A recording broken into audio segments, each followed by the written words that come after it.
Cover Her Face by P.D. James, dramatised by Neville Teller, with Phillips, Hugh Grant and Beatie Edney.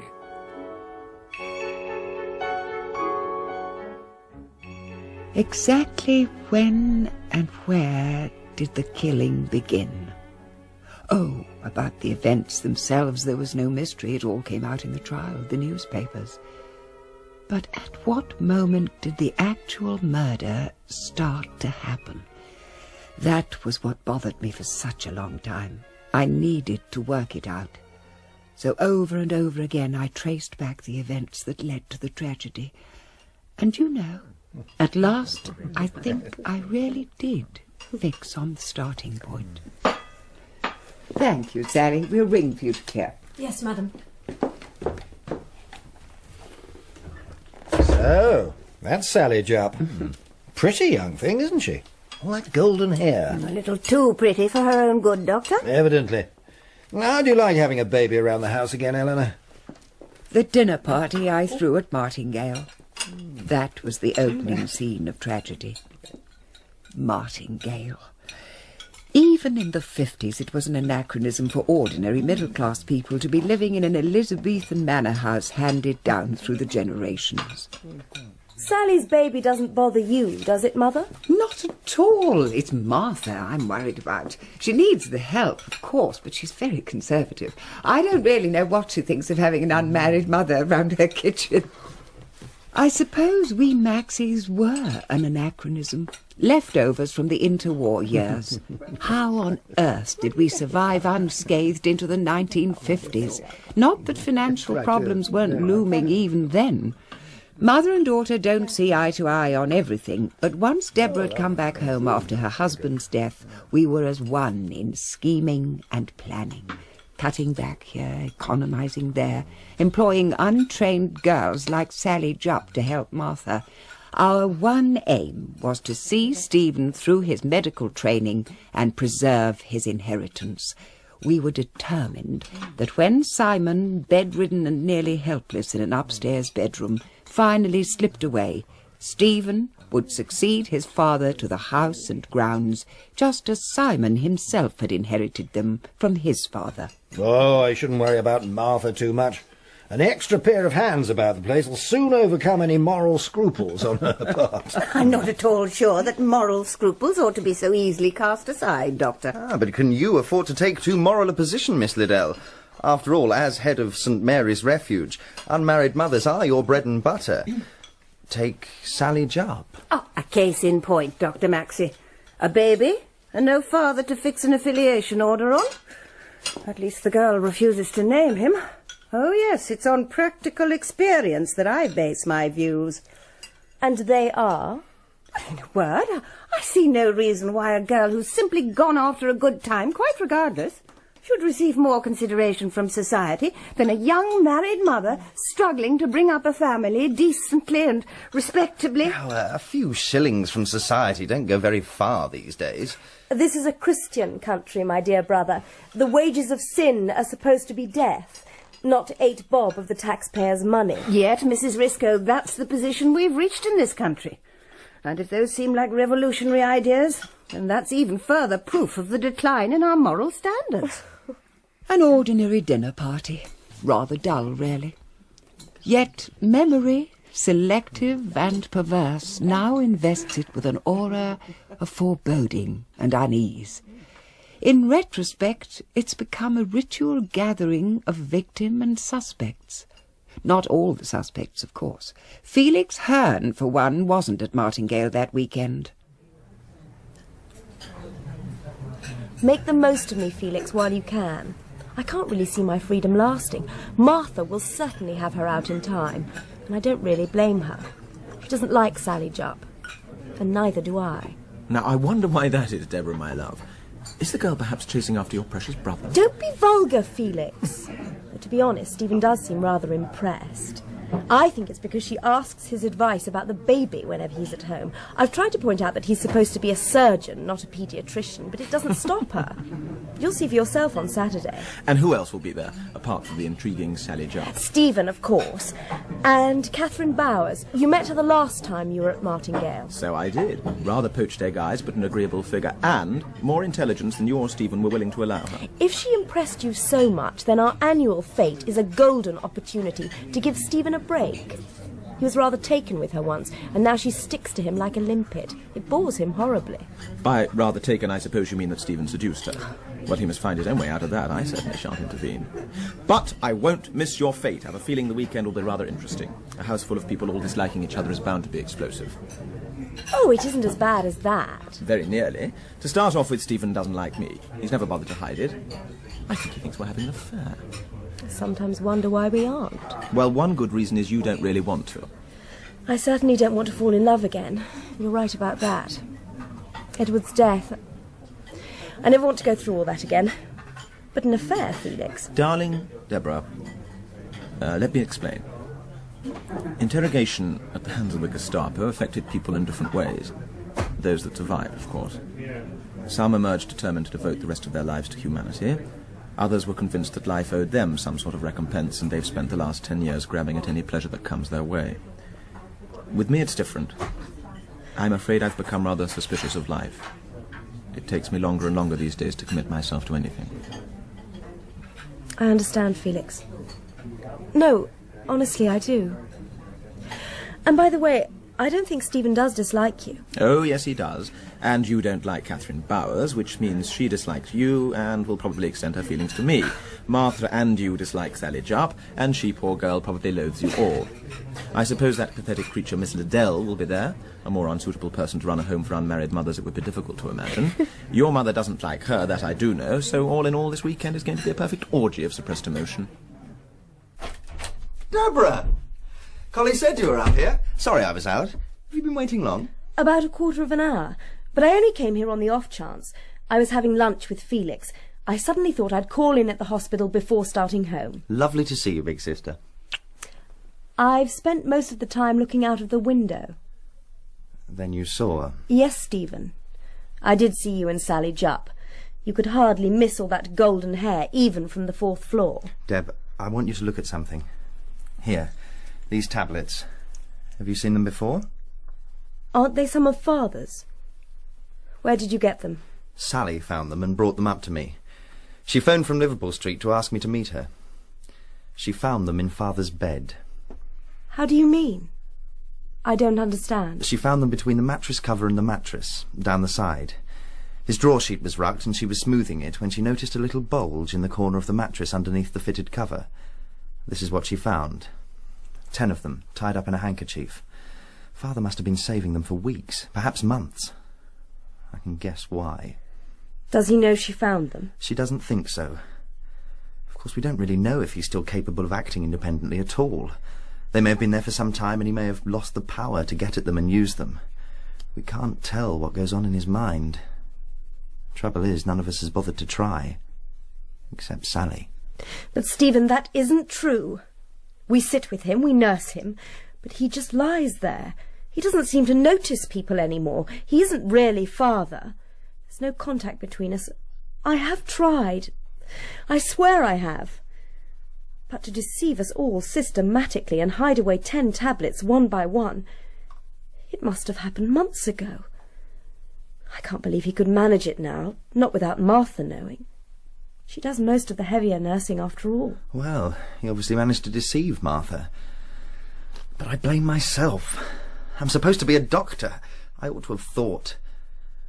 At least Sally treated him like a human being. She's very devoted to Father.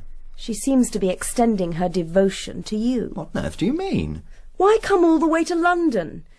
Why not tell Mother about the tablets? Or me? Be honest now, Deb. You haven't done much to encourage her to confide in you, have you? What do you want me to do, hold her hand? I don't like her, and I don't expect her to like me. It's not true that you don't like her. You hate her. Well, at least she has a very vigorous champion in you. A pity you'll be safely here at the hospital when the trouble starts. What trouble? Why on earth assume Sally's going to make trouble? Because she's making trouble already, isn't she? but I suppose you find her less dreary than Catherine. Isn't it time you ended that affair gracefully? How? I'm a coward about these things. I've never found it particularly difficult. The art lies in making the other person believe they've done it. And if they won't cooperate? Men have died and worms have eaten them, but not for love. Look, you better take these tablets home. I'll put them in a bottle. Put this in the medicine cupboard in Father's room, and I think it'd be wiser if we took Father off the tablets altogether. I'll get a prescription made up in the dispensary. The same kind of drug, only in solution. Give him a tablespoonful at night in water, and do it yourself. Just tell Martha I've stopped the tablets.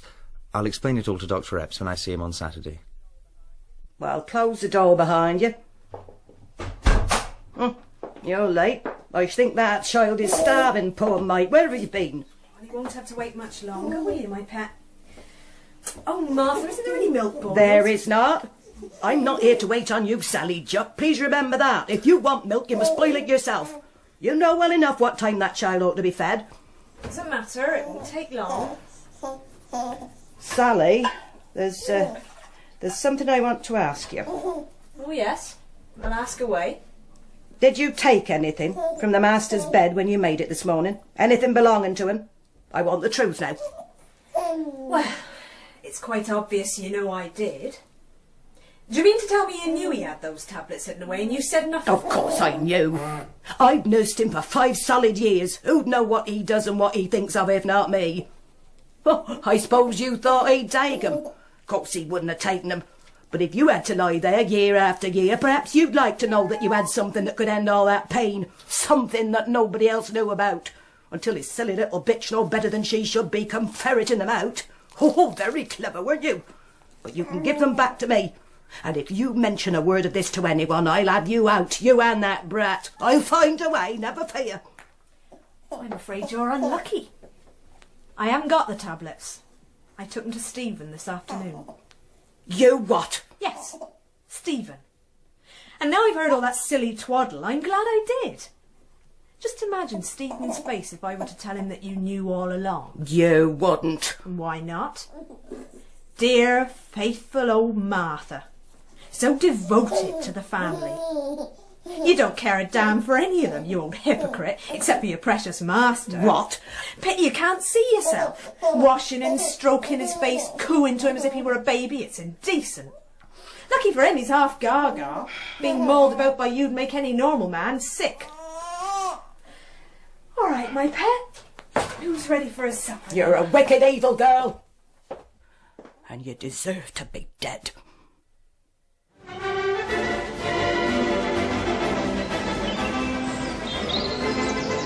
The children's three-legged race will start in the paddock in 5 minutes. All those competing through the paddock, please. Not an easy choice, Mrs. Webster. And both prints are the same price. 5 shillings each. Why not take them both, Mrs. Webster? They make a good pair. The First Quarrel and Reconciliation. By the same artist, too. 10 shillings, I don't know. Catherine's quite right, you know. They are made to hang side by side. I tell you what, I'll let you have them for 7 and 6 the pair. How about that? Oh. I'd take it if I were you, Mrs. Webster. That's a real bargain. You've talked me into it, Miss Burrows. Well done, Catherine. I'll just wrap them up for you. Deborah, you don't happen to know who donated them to your White Elephant stall, do you? I do, but I shouldn't really say. Not ethical. Oh, go on, do tell. Well, they were sent in by old Mr. Mortimer. I think they hung in his bedroom, but now he's on his own. He's shut up the first floor altogether.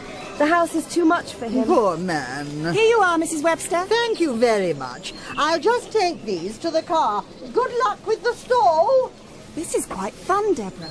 I didn't think it would be. Amazing what people want to get rid of. It's even more astonishing what people will buy. Do you think Stephen will be coming by? Shouldn't think so. He's too busy with the horses. I say, Dr. Epps, I've got just the thing for you. Good afternoon, ladies. Are you about to make me an offer I can't refuse? Precisely, Doctor. Now, what do you say about this? Isn't this the most practicable winter topcoat you've ever seen? And look, a detachable waterproof lining, ideal for visiting the sick in winter. What a saleswoman. Yes, I must admit it's... Hold on now. This garment rings a bell. Haven't I seen it? I know. Sir Reynold Price. He's seen through your guilty secret, Deborah. All right, I own up. It is Sir Reynolds' contribution. Are you too proud to wear it? Oh, nothing of the sort. Here, let me try it on. Ah, oh, yeah. Now, what do you think? Perfect. You look splendid, Dr. Epps. I'll take it. Oh, how much? £1, and cheap at the price. Done.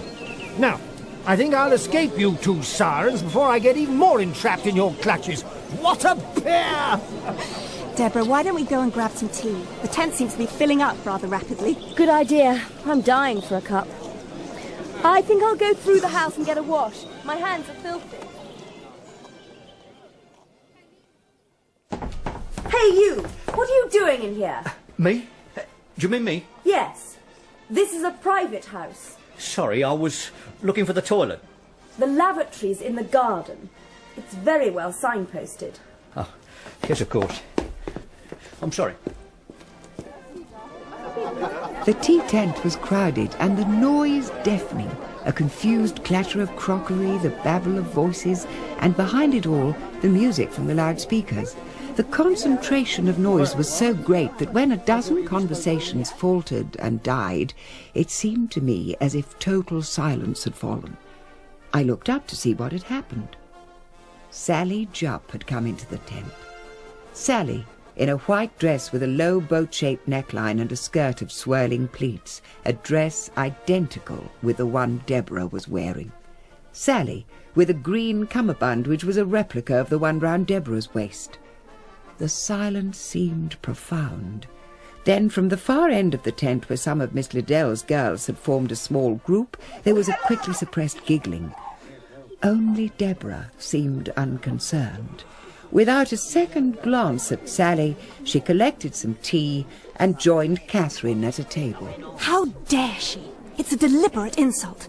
Where did she get the dress from? The same place I did. Anyone could buy it who took the trouble to find it. Sally must have thought it worth the trouble. You're taking it very calmly. What would you like me to do? Tear it off her back? There's a limit to the free entertainment the village can expect. Despite this incident, the day was being judged a great success as we gathered in the dining room that evening, French windows opened wide to the ravaged lawn. These glasses, Mrs. Maxie? That's right, Felix. I'm afraid it's only cider tonight. Most superior brand, though. Not far short of Devonshire Scrumpy. Have you ever tried it, Mr. Hearne? It's quite potent. I haven't, Doctor, but I will. Thank you. Anybody else? Eleanor? Thank you. I'll wait till we sit down. Miss Liddell? Not if it's alcoholic, Dr. Epps. Well, I'm afraid it is. Then I shall stick with fruit juice. Where do you want the spoons, Mrs. Risco? Leave them on the sideboard. We'll circulate them with the pudding. I'll have a small sherry, Felix, if you can find it. Of course. Dear, these table napkins.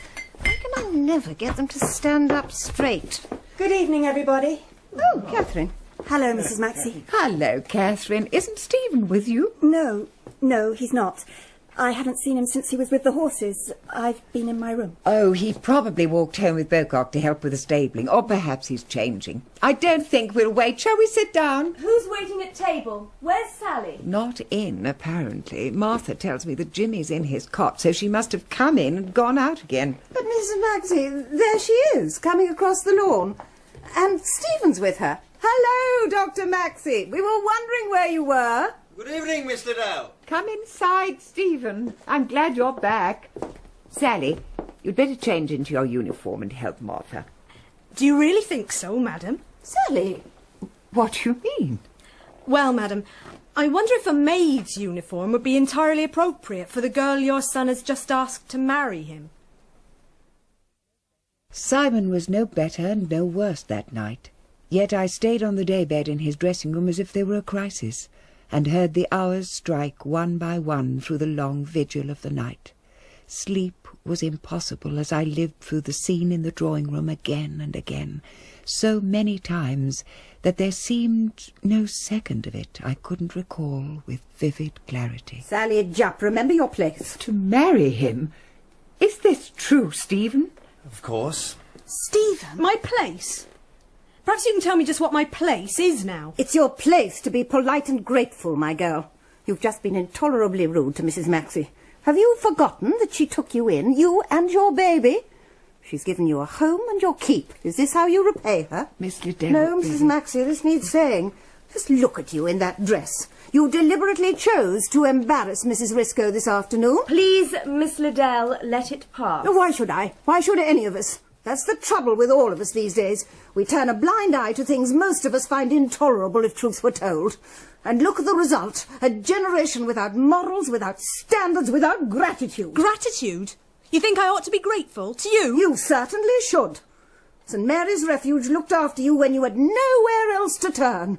But just think what I've done for you. I saw you through your pregnancy, I trusted you, I taught you how to live among decent people, and then I found you the best job any girl in your position could hope for. You sex-starved old hypocrite.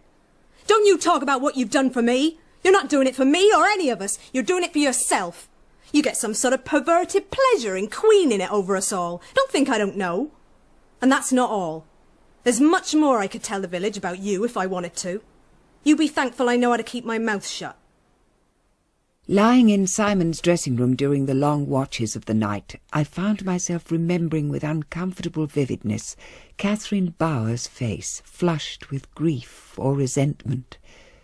Felix Hearne was the only member of the party who seemed to enjoy his dinner. I wasn't sure that the preliminaries hadn't actually sharpened his appetite. He certainly put himself out to ease Catherine's embarrassment. Felix was very amusing when he cared to exert himself, and that night he had surprisingly succeeded in producing laughter by the end of the meal. At some point during the night it rained heavily. At 5 o'clock I thought I heard Simon stirring, and I went to him, but he still lay in the rigid stupor produced by the medicine which Stephen had prescribed. At 6 o'clock I got up, put on my dressing gown, and made some tea. Yes? Who is it? It's me, Mrs. Maxie. Catherine. Can I come in? Of course. What is it, my dear? I couldn't sleep any more. I hope you don't mind. Of course not. Come in. I'm just having a cup of tea. Would you like one? Yes, please. To be honest, I haven't slept much all night. The rain kept me awake for a long time, and then I woke very early with a headache. Oh, I'm sorry. Have you still got it? I'm afraid so. I don't get them very often now, but when I do, they're agonising. You don't happen to have any aspirin, do you? I'm sure we have some in the medicine cupboard. You're the nurse. Why don't you help yourself while I pour the tea? Thank you very much. Do you take sugar? Just one, please. There you are. Thank you. You know, Sally's announcement came as a great shock to me, Mrs. Maxie. It was a great surprise to us all. But I had hoped. I know you and Stephen were quite close at one time, Catherine, but I thought it was all over between you long ago. Well, clearly Stephen thought so too. But you... I still love him. I think I always will. I don't think you will, you know. It may sound a bit unfeeling, but by and large, people get over unrequited love. Yes, but is it really unrequited? That's my difficulty. When we were in love, it seemed so permanent. I can't believe that all we meant to each other has simply vanished into thin air. Perhaps what's happened to Stephen is a temporary infatuation. That's not unknown, is it, Mrs. Maxie? I have to find out. Do you see that painting up there? The nude? I was wondering. It seems somehow inappropriate. Do you like it? Well, yes. Yes, I do. You don't know who painted it? No. You don't mean my father? Yes, it's a Bowers. That means something these days, though not when I bought it. I never liked your father, you know, but I did think he was an artist. I don't believe your mother thought so. Oh, poor Katie, one day he simply packed up and left you both. Yes. Katie and I had been very close. When she fell madly in love with Christian Bowers, nothing could persuade her that he wasn't in love with her. Nothing. Her friends could see it. I could. I tried, but she talked him into marrying her. You know the result. I suppose so. Ask your mother about unrequited love. See what she tells you. I will. One other thing, Catherine. You may find this strange, but one of the reasons I love having you as a guest here at Martingale is simply because of the pleasure that painting has given me over the years. Can you believe that? Come in. Good morning, madam. Yes, Martha, what is it? It's Sally, madam. She's overslept again. Oh, she's quite impossible. She's almost never down on time these mornings. Well, wake her up. But I called her and she didn't answer. And when I tried the door, I found she's bolted in. Bolted in? Well, I can't get in, madam. I'm sure I don't know what she's playing at. Have you knocked really hard? Hard enough to wake her. Well, you'd better try again. Sally had a busy day yesterday. We all did. People don't oversleep without reason. As Catherine and I sat there finishing our tea, a curious feeling, the imminence of evil, took hold of me. When I replaced my cup in the saucer, it was with a clinical detachment and a kind of wonder that I saw my hand wasn't shaking. It's no good, madam. I can't make her hear me. When the baby's awake, he's whimpering in there, but I can't make Sally hear. Sally! Sally! Are you there? Oh, why is the door locked? Sally! Wake up! Oh, my God, madam, something's wrong. Something's happened. Oh, you may be right. What should I do? What shall we do? Stay here, Mrs. Maxie. Don't worry. I'll fetch your son. I won't be a minute. Keep calm. Oh, the door's too solid. I'll never break it down.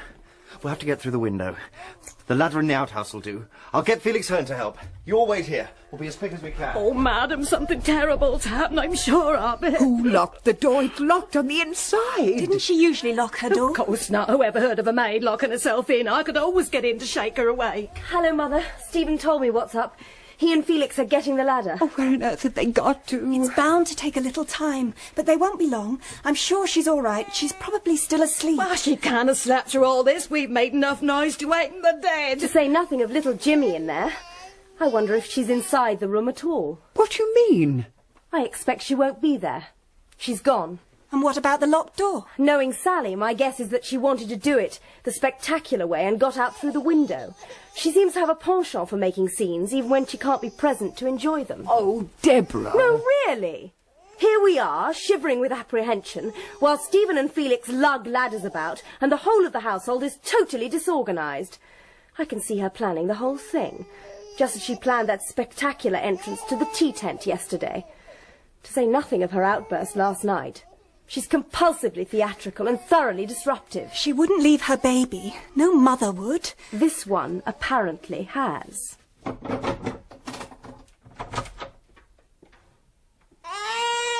Felix? What's happened? Let me in.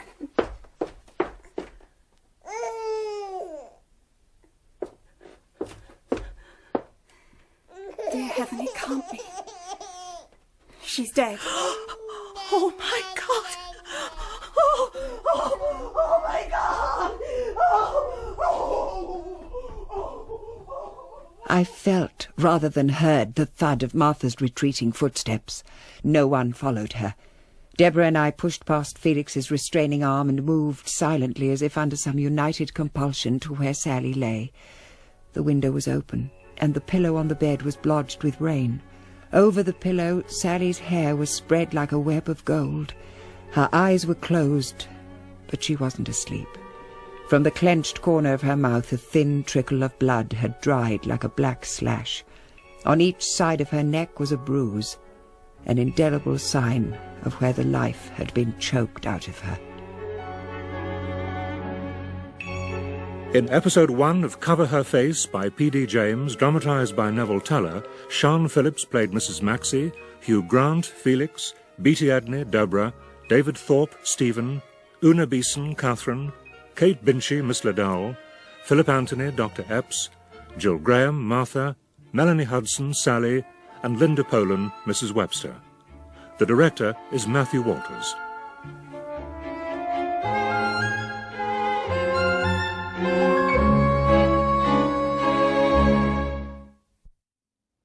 The window was open, and the pillow on the bed was blotched with rain. Over the pillow, Sally's hair was spread like a web of gold. From the clenched corner of her mouth a thin trickle of blood had dried like a black slash. On each side of her neck was a bruise, an indelible sign of where the life had been choked out of her. Cover Her Face by P.D. James, dramatised by Neville Teller, with Sean Phillips, Hugh Grant, Beatie Edney, and with Robin Ellis as Adam Dalgliesh. Eleanor, it's Bill Thornton. Oh, Bill, thank you for phoning. How are you coping? I hope my policemen aren't being too much of a nuisance. No, they're being most considerate. How's Simon taking it? I'm afraid he's in no condition to be involved at all. A blessing, really. He's in a sort of waking coma most of the time. Oh, I'm sorry to hear that, Eleanor. Look, there's no point in having the Chief Constable as a friend if he can't do something to help. I'm going to ask Scotland Yard to take over the investigation. They'll probably send up Detective Chief Inspector. What do you say? Thank you very much, Bill. I really am most grateful. So, it's you, Dalgliesh. Long time no see. I was wondering who'd picked the short straw. Manning, how have you been? Oh, well enough. Pretty stretched, though. With 3 full-scale inquiries on the go all at once. Now there's this. Well, that's probably why the old man decided to call you in. Glad to help out. This is Detective Sergeant Martin. Hi. Pleased to meet you, Super. It's a nice-looking place, this. Elizabethan, or so they tell me. Aye. It's been in the family for hundreds of years. Oh, by the way, Dalgliesh, they're all together in the drawing room. Do you want to see them now? No, the body first. All right. The living we'll keep. Fill me in on the details. I've done all I can here. We'll take her away now, if that's all right with you.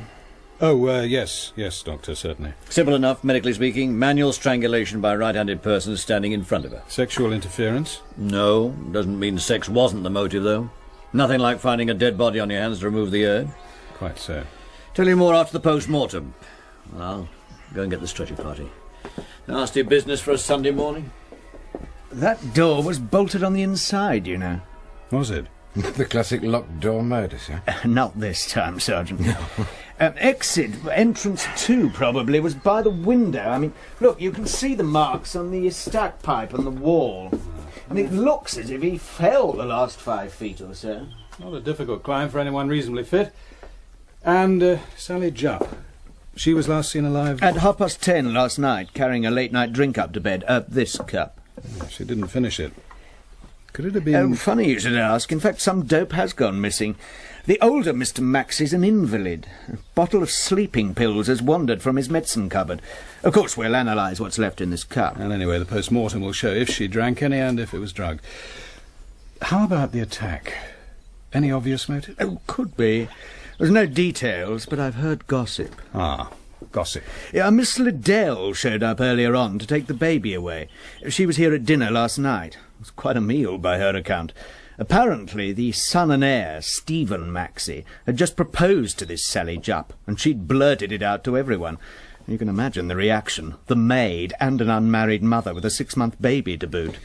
A motive for the family, I suppose. Yes, it'd be rather interesting to see how the family choose to present last night's events. I have a feeling the person we're after slept under this roof. We sat in the drawing room waiting. Stephen and Catherine Bowers not too far from me, Deborah close to Felix Hearne, Martha on an upright chair against the wall sat ramrod stiff and apart from the rest of us. She seemed to regard the whole thing as a personal insult. I couldn't help thinking about the effect of all this on my 2 menfolk, Simon and Stephen. In the midst of the nightmare, there was some comfort in the thought that Stephen would get over it. The young always do. And that Simon, thank God, would never know. Sorry for keeping you waiting. As I told you, the Chief Constable has asked Scotland Yard to handle the investigation. This is Detective Chief Inspector Dalgliesh. He is in charge of the case as from now. My first thought as Adam Dalgliesh stepped into the room was, where have I seen that head before? And then I knew. An engraving by Dürer, was it in Munich? Portrait of an unknown man. Dalgliesh was that Dürer brought to life. How do you do? How do you do? Tall, dark and handsome. Not what I expected at all. Quite an interesting face, really. Poor Stephen. He looks shattered. Supercilious-looking devil. It's taken his time coming. I suppose the idea is to soften us up. Or else he's been snooping around the house. This is the end of privacy. Thank heaven Father's beyond it. Interrogation. That'll bring back the past. Well, Dalgliesh will discover that the Gestapo left me with 3 fingernails and a disinclination to answer even nice English bobbies' questions. I understand that the small room next door has been put at my disposal. I'd like to see you in there separately, please, and in this order. Dr. Stephen Maxie, Miss Catherine Bowers, Mrs. Maxie, Mrs. Deborah Risco, Mr. Felix Hearne, and Mrs. Martha Bultitaft. Until the interviews are over, I must ask everyone to stay in this room. If you need to leave, there's a woman police officer and a constable outside in the hall who can go with you. Could you lead the way, please, Dr. Maxie? Yes, it's through here. Does anyone get the feeling we're all going to be beaten by the headmaster? I'd better start by telling you that Miss Jupp and I were engaged. I proposed yesterday evening. There's no secret about it. Yes, I've been told. Please accept my condolences. I don't feel I've any right to condolences. I can't even feel bereaved. I suppose I shall when the shock's worn off. We were only engaged yesterday. Now she's dead.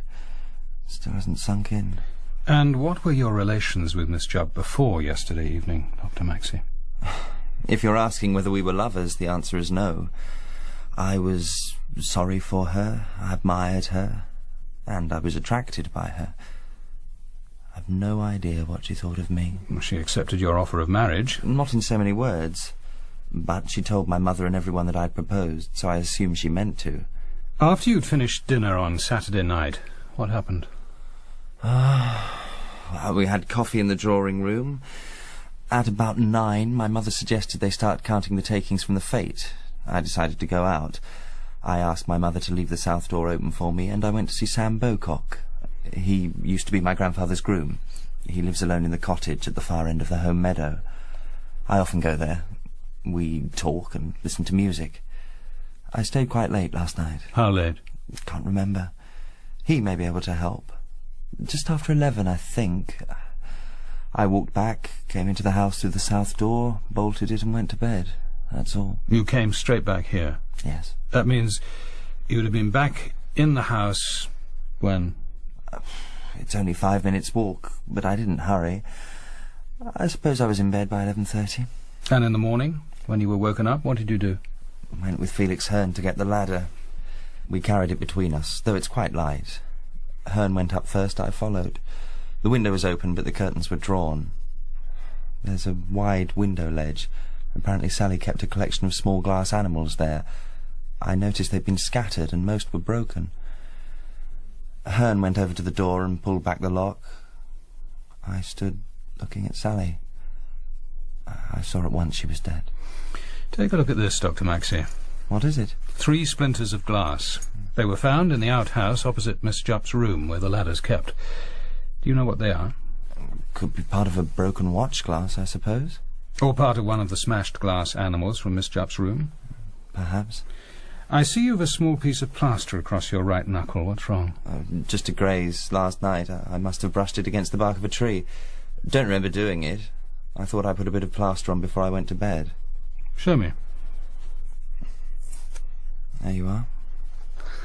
Ah, that looks like a cut to me. Or it could, of course, be a scratch from a fingernail. In which case you'd expect to find blood and skin under the nail which did the scratching. I'm sorry, I just can't remember how it happened. Is that all? No. I want to be perfectly clear about this south door. Yes. It leads directly to the flight of stairs which go up to Miss Jupp's room. That's right. So she was almost in a self-contained flat. Once the kitchen was closed for the night, she could let someone in without anyone knowing? I suppose so. As the south door was left unbolted for you last night, anyone could have gained access to the house through that door while you were out? Well, yes. Would you be prepared to swear that it was unbolted when you got back from Mr. Bocock's cottage? Of course. I couldn't have got in otherwise. Dr. Maxie, you do realise how important it is to establish the exact time you bolted that door? Yes. Yes, of course. Now, you've just told me you came back to the house just after 11, bolted the door and went to bed. Now, I'll ask you again, and please think very carefully before you reply. What time did you bolt the south door? Well? Actually, It was 33 minutes past 12 by my watch. I was in bed by about 11:30, as I said, but I couldn't get to sleep. At 12:30 I suddenly remembered that I hadn't locked up, so I got out of bed and did so. No doubt very careless of me, but if there's a law against forgetting to lock up, I should like to hear of it.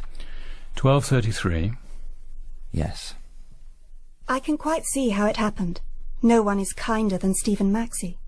The girl just took advantage of him. I knew he couldn't have loved her, really. He'd have told me before anyone. If they'd really loved each other, he could have relied on me to understand and release him. Do you mean you were engaged?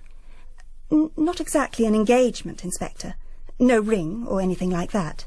But an understanding. It was taken for granted. Stephen has a long way to go before he can think of marriage. And there's his father's illness to consider.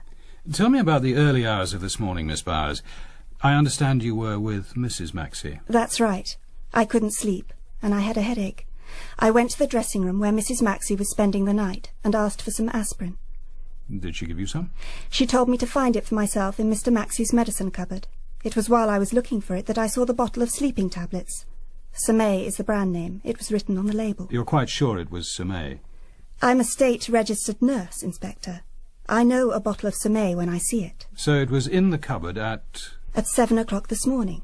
And when Stephen and I went to look for it about 2 hours later, after we'd found Sally's body, the bottle had vanished. Tell me about finding the body. When Martha came to tell Mrs. Maxie that Sally hadn't got up, we thought at first she'd overslept. Then Martha came back to say that her door was locked. As you know, Dr. Maxie and Mr. Hearne got in through the window. We waited on the landing.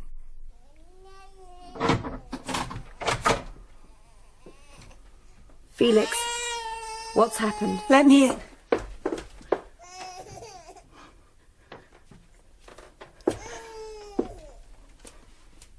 Dear heaven, it can't be. She's dead. Oh, my God! Oh, my God! But she can't be. She was all right last night. Stephen, what's happened? See for yourself. She's been strangled. Oh, dear God. We've looked at her long enough. Cover her face. No. It's best if we don't touch anything before the police get here. You know, there's something strange about all this. Strange? That's an odd way to describe murder. What do you mean? There's no sign of struggle. In my experience, people don't usually allow themselves to be strangled to death without putting up something of a fight. Oh, Felix, what can all that matter? She's dead, isn't she? Oh, yes, she's dead, Mrs. Maxie. I wonder. You think this... cocoa, I suppose it is. You think it's drugged? I don't know. I think it's possible. But that's my cup. It's the one I always use. Everyone knows it. What's it doing up here? Oh, my God.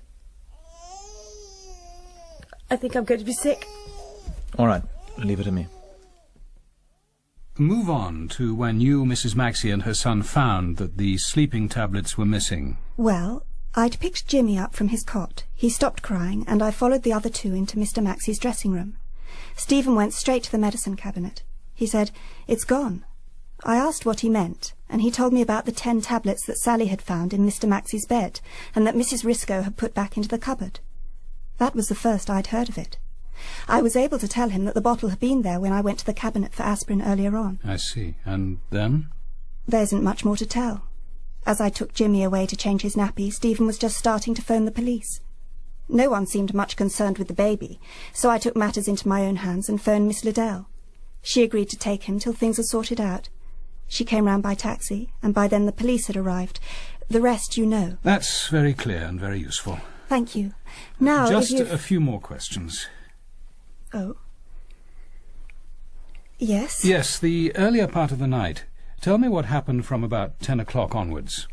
Let me see. Well, I helped Mrs. Maxie and the others count the day's takings from the fete. Miss Liddell and Dr. Epps left at about 10:30. Mrs. Maxie and I went to the kitchen.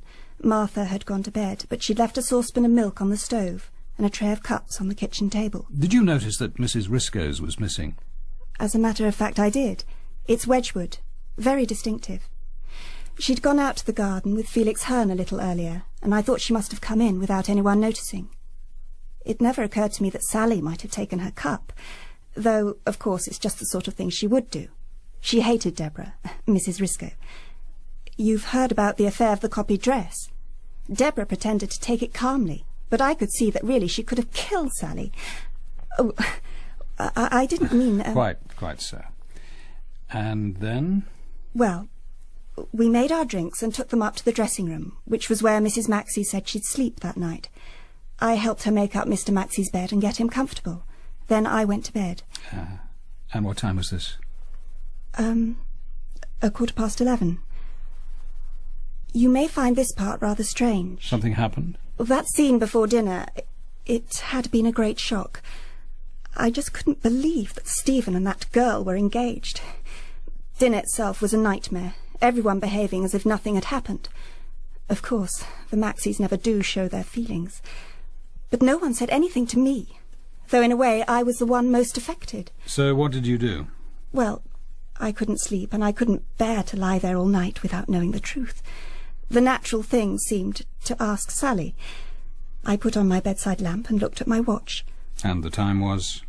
3 minutes to midnight. That didn't seem too late to have things out, not in the mood I was in. So I went to Sally's room. Yes, Miss Bowers?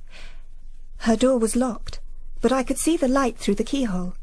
I knocked and called to her. She must have heard me, because the bolt was suddenly shot home, and she stood in front of the keyhole cutting off the light. I knocked again, but it was obvious she wasn't going to let me in, so I went back to my room. I see. Straight back? Not quite. I thought I'd see Stephen. I just had to know the truth. The light wasn't on in his room, so I knocked and went in. I felt that if only I could see him, everything would be all right. And was it? He wasn't there, Inspector. The bed was turned down for the night, but he wasn't there. I'm surprised you bother to ask, Inspector Dalgliesh. You must know that I would disapprove strongly. Even though Sally Jupp's affection for your son could have been genuine? I'm paying her the compliment of assuming it was. But what difference does that make? I'd still have disapproved. They had nothing in common. He'd have had to support another man's child. It would have hindered his career, and they'd have disliked each other within a year. Of course I disapproved. I'm sorry to discuss what must seem no one's business but your own, but you must see its importance. Naturally. It provides a motive for several people, myself particularly. But one does not kill to avoid social inconvenience.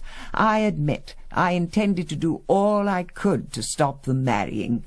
I've no doubt we should have been able to help Sally, short of welcoming her into the family. There must be some limit to what one does for these people. This business of the cocoa... If, as I assume, it turns out that Miss Jupp was drugged, there are two possibilities. She could have taken it herself, or someone else drugged her. Who else in the household drinks cocoa? I don't know what Martha drinks, but none of the family uses it. The milk must have been all right. You and Miss Bowers used it to make your own drinks. So the drug was either crumbled into the dry cocoa or dissolved into the hot drink sometime after Miss Jupp made it. Not by anyone other than Miss Jupp, Inspector. We saw Sally carrying it up to her room. Who do you mean by we? Dr. Epps, Miss Liddell, and myself. I was seeing them out. It was about 10:25. We were in the hall. Sally came from the kitchen end of the house and went up the main staircase carrying the blue Wedgwood cup. No one said anything. Was it usual for her to use that staircase? No. The back stairs lead directly to her room. I think she was trying to make some kind of gesture. You say you saw that Miss Jupp was carrying your daughter's cup. Did you mention this to your guests or to Miss Jupp? What did you expect me to do, Inspector? Tear it from her grasp? What an exciting world yours must be. Sometimes it is, Mrs. Maxie. For example, we found the empty cocoa tin in the dustbin a little while ago. We'd have been able to tell if the drug had been put into the dry cocoa, if someone hadn't rinsed out the empty tin and destroyed the inner paper lining. So at about 9:30, Mrs. Risco and I came in here, where Mrs. Maxie and the others were counting the money taken at the fete. We told them we were going out for a little wander in the garden. What did you talk about? Hasn't Mrs. Risco already told you? I'd like to hear your account. I asked Mrs. Risco to marry me. And did she accept? Charming of you to be interested, Inspector, but inexplicable as it must seem, she was not enthusiastic. Oh, God, Felix, I can't. I can't, not after Edward. You don't know what I went through watching him die, loving him so much, feeling so helpless. Darling Deborah, that was a tragedy, a chance in 1,000. We must all die in the long run, but people get married just the same. They gamble on life being kind to them, on some years of happiness together. I'm not prepared for that gamble. Not yet, Felix. I'm not ready. And nor is Stephen come to that. There's been enough talk of marriage in this family. God, how I hate that girl. How long were you in the garden? Till about 10:40. Then we came in. And then? Mrs. Risco offered me a whisky, which I refused. She went to the kitchen to get her own night-time drink, but came back in a minute or two saying she'd changed her mind. Then I went to bed and slept reasonably well for me. Did you kill Sally Jupp, Mr. Hearne? No. Not that I'm aware of, at any rate. Have you any idea who did? No, and I doubt if I'd tell you if I had. I presume someone came through the girl's window. That bolted door must be a great disappointment to you, Inspector. You can hardly visualize a member of the family pounding up and down a ladder to get in and out of their own house. I know the Maxie Jupp engagement must excite you, but you don't need murder to get out of unwelcome engagements, or the mortality rate among women would be astronomical, don't you think? After the discovery of Miss Jupp's body, what did you do? I went to see if Mrs. Balthertaft was all right. She seemed stunned and kept repeating that Sally must have done herself in. I pointed out that it was anatomically impossible to strangle yourself, at which point she burst into even louder sobs. Then Miss Bowers arrived with the child. I see, sir. Oh, one thing, Mr. Hearne. Mrs. Risco says you spent almost the whole night in her bedroom, that you slept together. How sweet of her. But it puts me in a delicate situation, doesn't it? You'll have to make up your mind which of us is lying. Thank you. I've already done so. Employing an unmarried mother? It'd never have been thought of in the old days. So it was an experiment. What sort of a girl was Miss Jupp? Were you satisfied with her? Satisfied enough. At first, anyway. What made you change your mind? She began to get cheeky. She started acting as if she was the mistress of the house. Well, I suppose she was beginning to think that she might be mistress here one day. Then she was out of her mind. But Dr. Maxie did propose to her on Saturday. Yeah, well, I know nothing about that. Yeah, Dr. Maxie couldn't have married Sally Jupp. Well, he can't now. Someone made certain of that, didn't they? Those tablets found in Mr. Maxie's bed... She didn't find any tablets. She got them out of the bottle. Yeah, it was all a game to get attention. Well, I'd do all the heavy nursing. If there was anything hidden in that bed, believe me, I'd have found it. One other thing, Mrs. Balthertaft. There was an empty cocoa tin found in the dustbin. That's right. I found it on the kitchen table this morning. I took out the inner paper and put it in the stove, and then I rinsed out the tin. Why do that? Madam doesn't like dirty tins in the dustbin. We rinse out all the used tins that Martingale always have done. We won't keep you long, Miss Liddell. Sergeant Martin and I are here, of course, about the death of Sally Jupp. Oh, dreadful business, dreadful. She stayed here for the last 5 months of her pregnancy, you know, and came back to us when she'd had the baby. You must have got to know her very well, Miss Liddell. Did you like her? Like her? What can I say? If you'd asked me last week, I'd have said she was an excellent worker and a most deserving girl. But now, I can't help wondering if I was wrong about her. You mean because of the scene with Dr. Maxie? Oh, I was never more shocked in my life, Inspector. Of course she had no right to accept him, but she looked positively triumphant when she stood in that window and told us. I shall always blame myself. I recommended Sally to Martingale, you know. So you think Sally Jupp's death is the direct result of her engagement to Stephen Maxie? Well, it looks like that, doesn't it? I agree that her death was highly convenient for anyone who disliked the proposed marriage. The Maxie family, for instance. Oh, what a terrible thing to say, Sergeant. Terrible. Of course you don't know the family as we do, but you must take it from me that that suggestion is fantastic. Miss Liddell, we've spoken to the Proctors, Sally's next of kin. Can you tell me why you phoned Mr. Proctor on Saturday morning? What? Their daughter said she spoke to you, Mum. Me? Phoned Sally's uncle?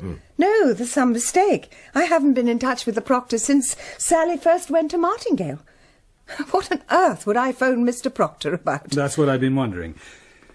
Your private papers, Miss Liddell, documents about the running of the refuge and things like that, Where do you keep them? Oh, over here, Inspector, in this drawer. Naturally, I keep it locked. The key is in this little compartment. Anyone who wanted could find that very quickly. Do you mean that Sally might have pried about among my things? Oh, yes, I see it now. That was why she liked to work in here. Oh, that docility, that politeness. So much pretense. And to think I trusted her. She must have been laughing at me all the time. I suppose you think I'm a fool, too. Well, I may not be very clever with figures and accounts, but I've done nothing to be ashamed of. And they've told you about that scene in the dining room, I suppose, but I've done nothing wrong. You can ask any member of the committee. Sally Jupp could pry as much as she liked. A lot of good it's done her. Poor girl. Poor little girl. And she was so happy yesterday evening, Stephen. How do you know, Vicar? Did you speak to her after the fete? No, not after the fete. I get so muddled about times. But no, it wasn't yesterday. It was Thursday evening. We walked up the road together, and I asked about Jimmy. She was so happy. Told me about her marriage and how Jimmy was to have a father. So very, very happy. You must have the wrong day, Vicar. Really? Why? I asked Sally to marry me on Saturday. Saturday at 7:45. She couldn't have told you about it on Thursday. Oh, is that important? Dalgliesh will probably think so. Dr. Maxie, do you recognise this? Yes. It's the bottle of Sommeil from Father's drug cupboard. There are 7 tablets here. Do you confirm that 3 are missing? Well, naturally I do. I put 10 in. Could I ask where that bottle was found? Why not? It was buried in the lawn in the area used for the treasure hunt. The person responsible was considerate enough to mark the place, with one of the named pegs lying around. Whose peg? Curiously enough, Mrs. Risco, yours. Your peg, your cup, with drugged cocoa. Why? Why, indeed. If anyone can answer that, I'll be in the business room for an hour or two. Mr. Hinks, isn't it? Oh, yes. Perhaps you could spare me a few minutes now, and perhaps one of you will let me know when Dr. Epps arrives? You mean you think she was doped first? That's bad. The missing Sommeil tablets indicate that, Doctor. This projected marriage would have been calamitous for the Maxes financially, which gives several people in the household an interest in seeing it didn't happen. At the cost of killing a girl? Making a child motherless as well as fatherless? What sort of people do you think we are? I only deal in facts, Doctor. Stephen never told me about those tablets, Inspector. Well, not much chance. With the fate and all that, I suppose. Probably thought I wouldn't be much help. I've known his father, Simon, for 30 years. We ought to know your patience, but I didn't even go up to him very much recently. Just left the prescription, week after week. Stephen wouldn't overlook carelessness like that. Who else in the village has been taking Sommeil? Well, I can look it up when we get to the surgery, but it's not a common prescription. I can remember 1 or 2. Sir Reynold Price is one, and good God! What is it, Doctor? Here. In my coat pocket. A bottle of... Of what? Sommeil. Sommeil tablets. Oh! No mystery, Inspector. This is Sir Reynold Price's stuff. This was his coat. How did it come into your possession, Doctor? Well, I bought it on Saturday at the village fete. Rather as a joke between myself and the stallholder. And the stallholder? That was... who? Oh, that was... Mrs. Risco. In episode 2 of Cover Her Face by P.D. James, dramatised by Neville Teller, Robert Ellis played Dalgliesh, Sian Phillips, Mrs. Maxie, Hugh Grant, Felix, Beatie Edney, Deborah, David Thorpe, Stephen, Oona Beeson, Catherine, Kate Binchy, Miss Liddell, Philip Anthony, Dr. Epps, Jill Graham, Martha, John Fleming, Manning, Steve Hodson, Sergeant Martin, John Church, Thornton and the Reverend Hinks, and John Baddeley, the police doctor. The director is Matthew Walters.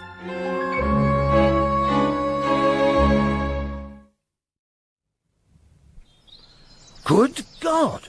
What is it, Doctor? Here. In my coat pocket. A bottle of... Of what? Sommeil. Sommeil tablets. Oh! No mystery, Inspector. This is Sir Reynold Price's stuff. This was his coat. How did it come into your possession, Doctor? Well, I bought it on Saturday at the village fete. Rather as a joke between myself and the stallholder. And the stallholder? That was... who? Oh, that was... Mrs. Risco. Cover Her Face by P.D. James, dramatised by Neville Teller, with Sean Phillips, Hugh Grant, Beatie Edney, and with Robin Ellis as Adam Dalgliesh. Monday dawned colourless and bleak, an uncertain week stretching ahead. Deborah had ordered 6 newspapers, whether as a gesture of defiance, I couldn't help wondering, or out of genuine curiosity. Chief Inspector Dalgliesh had locked Sally's door, but kept hold of the key, and he made frequent visits there. He offered us no explanation of what he found, or what he hoped to find. At midday the telephone rang for the 20th time that morning. This time, Sir Reynold Price. The whole thing's disgraceful, my dear lady. The police have been here, too, you know. Wanted to know about some pills Epps had prescribed months ago. Extraordinary. Then Inspector Chappie seemed to think I ought to remember how many I took and what happened to the others. I ask you. I told him, I said, I've got better things to do. How very tiresome for you, Sir Reynold. I'm afraid this business is causing a lot of trouble to everyone. Yes, raking up a lot, too. They were asking about that spot of bother we had at St Mary's 2 years ago. I wonder how they got on to that. Well, that Dalgliesh fellow wanted to know why you weren't on the committee. Told him you'd resign when we had the trouble. Then he asked why we hadn't got rid of Liddell at the time. I said to him, my dear chap, you can't just chuck a woman out after 25 years' service. Anyway, it wasn't as if there was actual dishonesty. Muddle, yes, but anyway, I told the man we'd had Liddell before the committee, then sent her a letter confirming the new financial arrangements. Did he ask why I resigned? Well, I told him. I said you thought we should have turned the home over to one of the national associations. Well, I just thought it was time he handed over a difficult job to trained and experienced people. That's what I told him. You'd lost confidence in the Liddell woman. You may well have been right. But Lady Price was keen on the home, practically founded it, so I couldn't just hand it over. I had no doubt that Dalglish's mind was now busy with a new theory. Yet how was it possible? The mugs and cups for those late-night drinks were certainly standing out by 10 o'clock, but Miss Liddell had never been out of my sight. We'd stood together in the hall with the doctor and watched that glowing, triumphant figure carrying Deborah's cup up to bed. Whatever Miss Liddell had made of Sally's accusations and half-threats earlier that evening, she couldn't have done anything about it, not possibly. I dismissed the thought, and succumbed instead to the insistent demands of the household routine. Monday was when I visited the village stores. I saw no reason to alter the custom. Oh, good morning, Mrs. Maxie. I didn't expect to see you here today. Life must go on, Mr. Wilson. I suppose you're right. It's a terrible business, though. The village is full of it. Well, that's only natural. Here you are, Mr. Wilson. It's all on the list. Would you put it together for me, please? Of course, ma'am. I've got my own thoughts about it, Mrs. Maxie. Have you? Oh, yes, indeed, ma'am. Derek Pullen, that's who they should be looking at. Derek Pullen. I'm afraid I don't know what you mean, Mr. Wilson. Oh, I'm saying nothing, mind you, ma'am. Let the police do their own work, I say.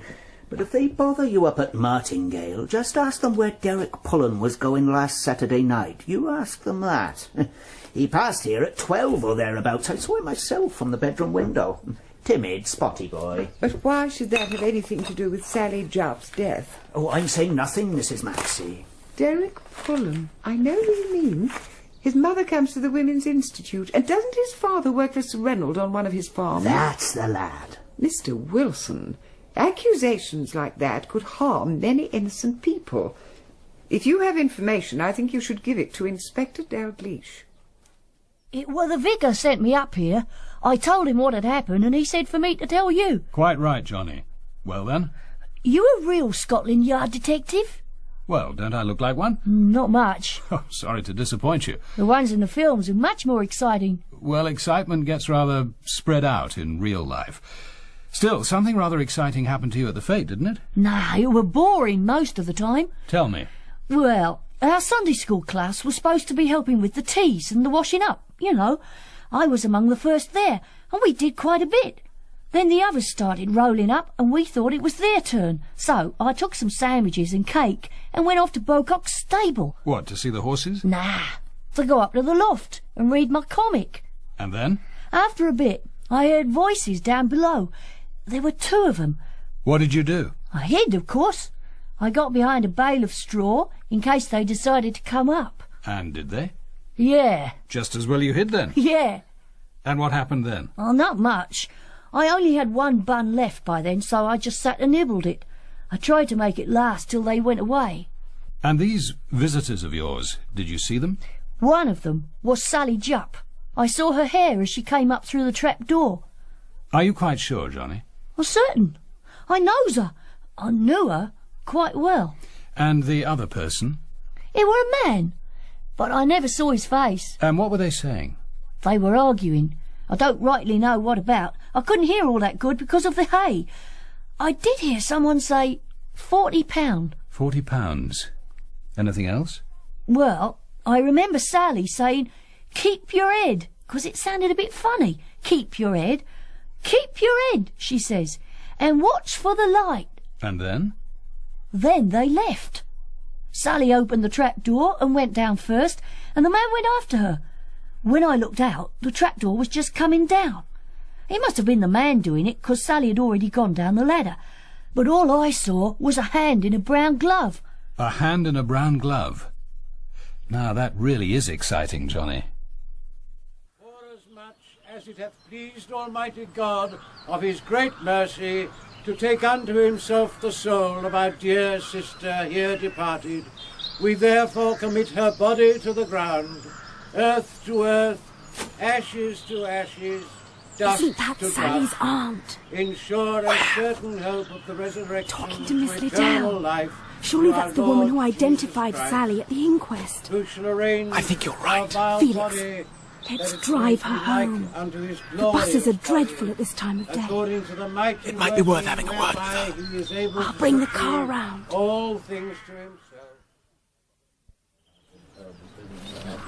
How do you do, Mrs. Proctor? You're Sally's aunt. I recognise you from the inquest. That's right. I shouldn't have come, really. Mr. Proctor wouldn't like it if he knew. I must get back quickly before he comes home. Perhaps I can help. Mrs. Riscoe and I were wondering if you'd like a lift. There'll be a long wait for a bus. Well, that's really very kind of you.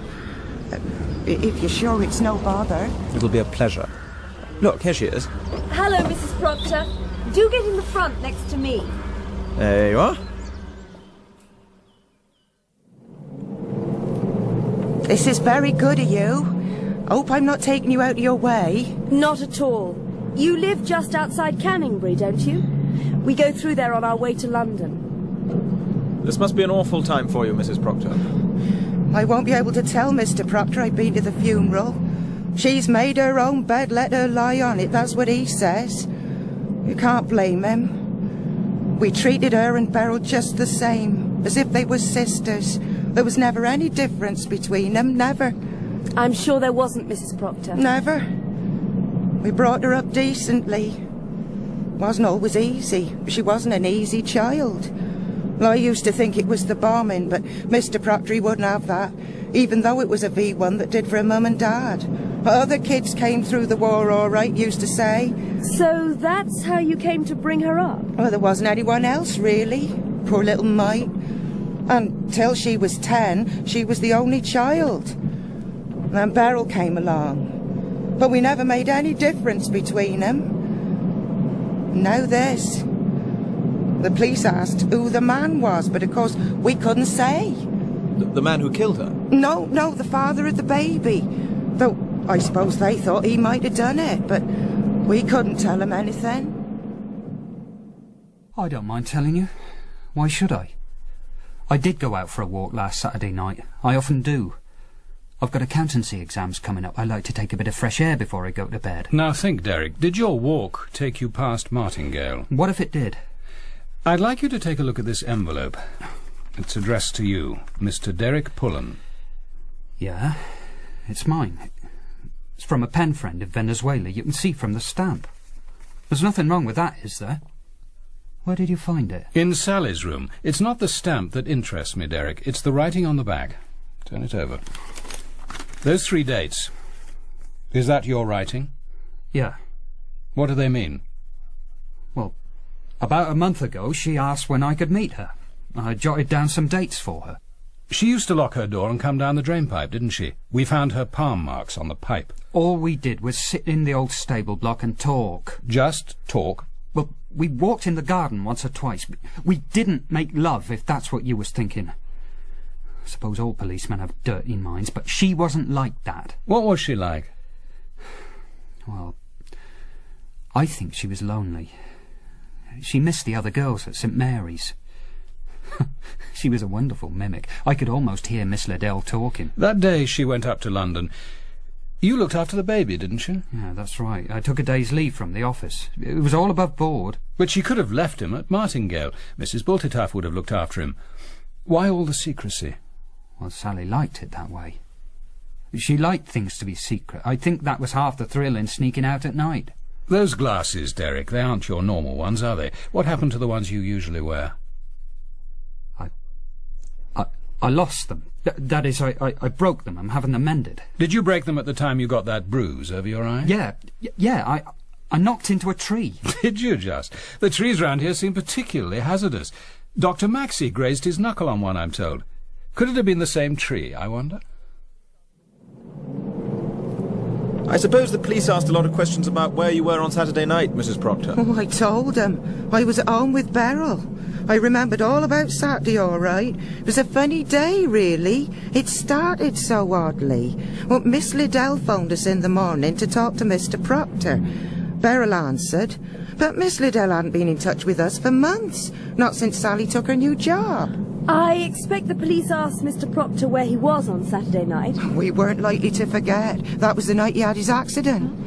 He wasn't home till 12 and he was in a proper state. His lip all swollen and the cycle bent. He'd lost his watch too. Good heavens.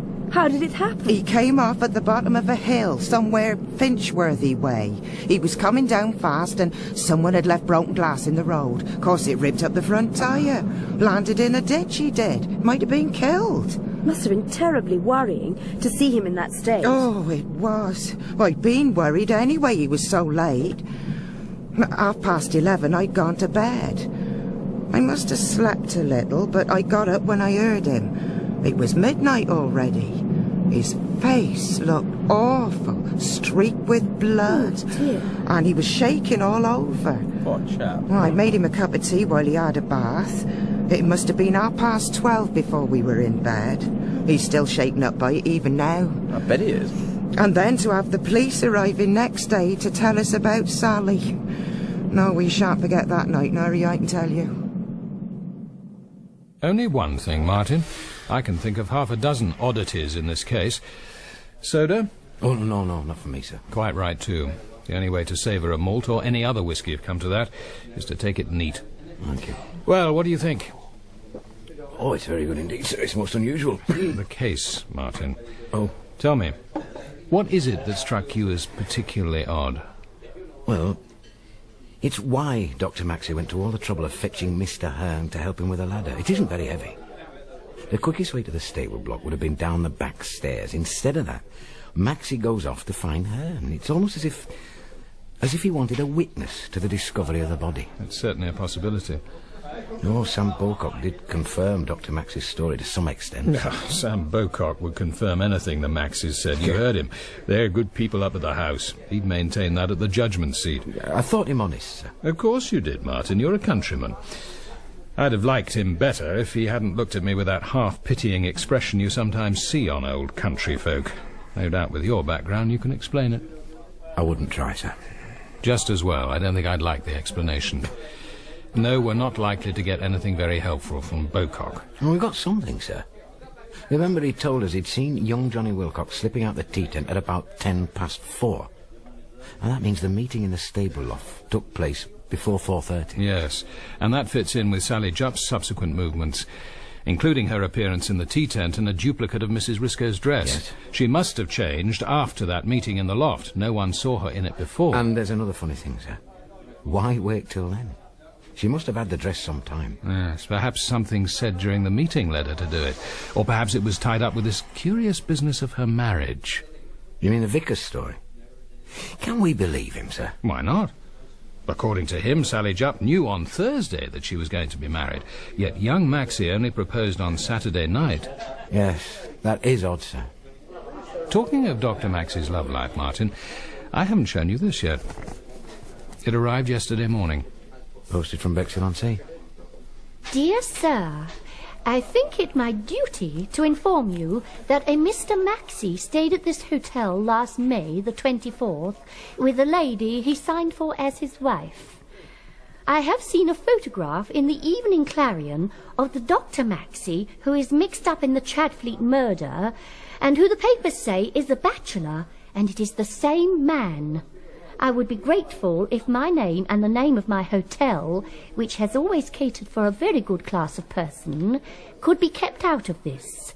Yours faithfully, Lily Burwood, Mrs. I sent young Robson down there. He had a couple of photographs with him taken at the fete. They confirmed a rather interesting little theory of mine. Any idea who young Max's partner in sin was? Would it be Miss Catherine Bowers, sir? Full marks, Martin, full marks. That was nearly a year ago, sir. Is it still going on? Unlikely, but it's a complication. Miss Bowers may easily have been hurt by what happened. Yeah. I think she's desperate to marry Dr. Maxie, and her chances have now increased since the removal of Sally Jupp. Good. So, what do we make of our Mrs. Proctor? Poor woman. Completely under the thumb of that husband of hers. But she's certainly given us something to think about. Do you really want to go on with this detection business? Why ever not? Only that you might discover facts you'd prefer not to know. Such as that a member of my family's a murderer. I didn't say that. You've been very careful not to, Felix. But I'd prefer honesty to tact. It's what you think, isn't it? Speaking as a murderer myself, it's a possibility. You mean the resistance? That was war. Anyway, you didn't kill women, did you? I killed 2. At the time it seemed necessary. Well, I suppose killing Sally Jupp seemed necessary. To someone. Then why not leave it to the police? If we start interfering, there's no knowing what the consequences might be. At the moment, the case is wide open. Stephen and I got through Sally's window, so could almost anyone else. The only thing connecting this crime with Martingale is those sleeping tablets. And they needn't be related to it. Other people had access to the stuff. No, the most likely interpretation a jury would put on this case is that someone known to Sally got through her window and killed her. Who knows? She may have admitted gentlemen callers that way on previous occasions. Curiously enough, I can't believe that. I'd like to, for all our sakes, but I don't believe Sally was promiscuous. I never liked her, but I don't want to buy safety for me or the family at the cost of blackening the poor little devil's reputation now she's not here to defend herself. I think you're right, but there's no need to make that Dalgliesh fellow a present of your opinions. Let him reach his own conclusions. This whole case may run into the sand if we keep cool heads and our mouths shut. That Sommet is the greatest danger. Yeah, and the hiding of the bottle seems to connect it to the murder. Even so, it was your cup, not Sally's, that the drug was put into. Anyone could have done it. Even me. Even you. It could have been put there by Sally. She may have taken the mug to annoy you, I think she did, but she may have put the drug into the cocoa simply because she wanted a good night's sleep. It wasn't a lethal dose. In which case, why was the bottle hidden? Either because someone believed the drug was connected with the murder and wanted to hide the fact, or because someone knew perfectly well that it wasn't and wanted to implicate the family. You in particular, since your stake was used to mark the hiding place. There's a pleasant thought for you. Felix, if they never solve this crime, can you really imagine us living on, happily at Martingale? Don't you ever feel that you must know the truth? Honestly now, don't you ever convince yourself that Stephen did it? Or I? You? With those fingernails? Never. Her neck was heavily bruised, but it wasn't scratched. Stephen's a possibility. So are Catherine and your mother and Martha. So am I. In fact, the excess of suspects is our greatest protection. Let Dalgliesh take his pick. Well, I pick Catherine. It isn't likely, though. I can't see her capable of murder. And the rest of us are? Even Mother? She particularly, if she thought it necessary.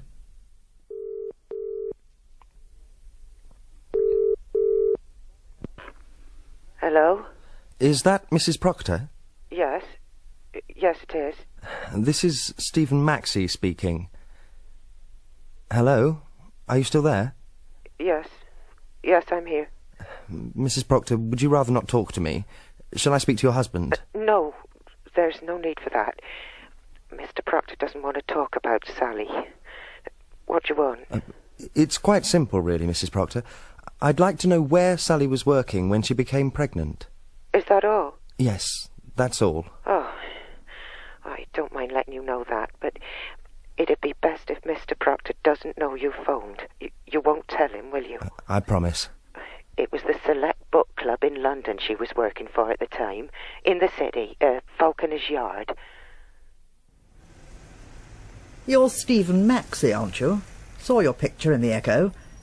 People are saying you killed Sally Jupp, did you? No, I did not, Miss Malpas, and neither did any member of my family. Well, that's reassuring. Now, what can I do for you? How long did Sally work here? Oh, about 3 years. I want to know about her. It's the child, really. Now he's without a mother, it seems important to find his father. You're meddling a bit, aren't you? Why not leave it to the police? They've been here on the same tack. The police have been here? Of course, what did you expect? Cheer up, you might beat them to it. Not that I can help much. I told the police all I know, but I could see it wasn't getting them very far. You couldn't suggest who the father might be? Not at all. We had no man on the premises at the time, still don't. She certainly got herself pregnant while she was working here, but don't ask me how. What was she really like, Miss Malpas? You should know. You were in love with her. If I had been, I'd be the last person to know. But you weren't? I wanted to go to bed with her. Would you call that love? I suppose not.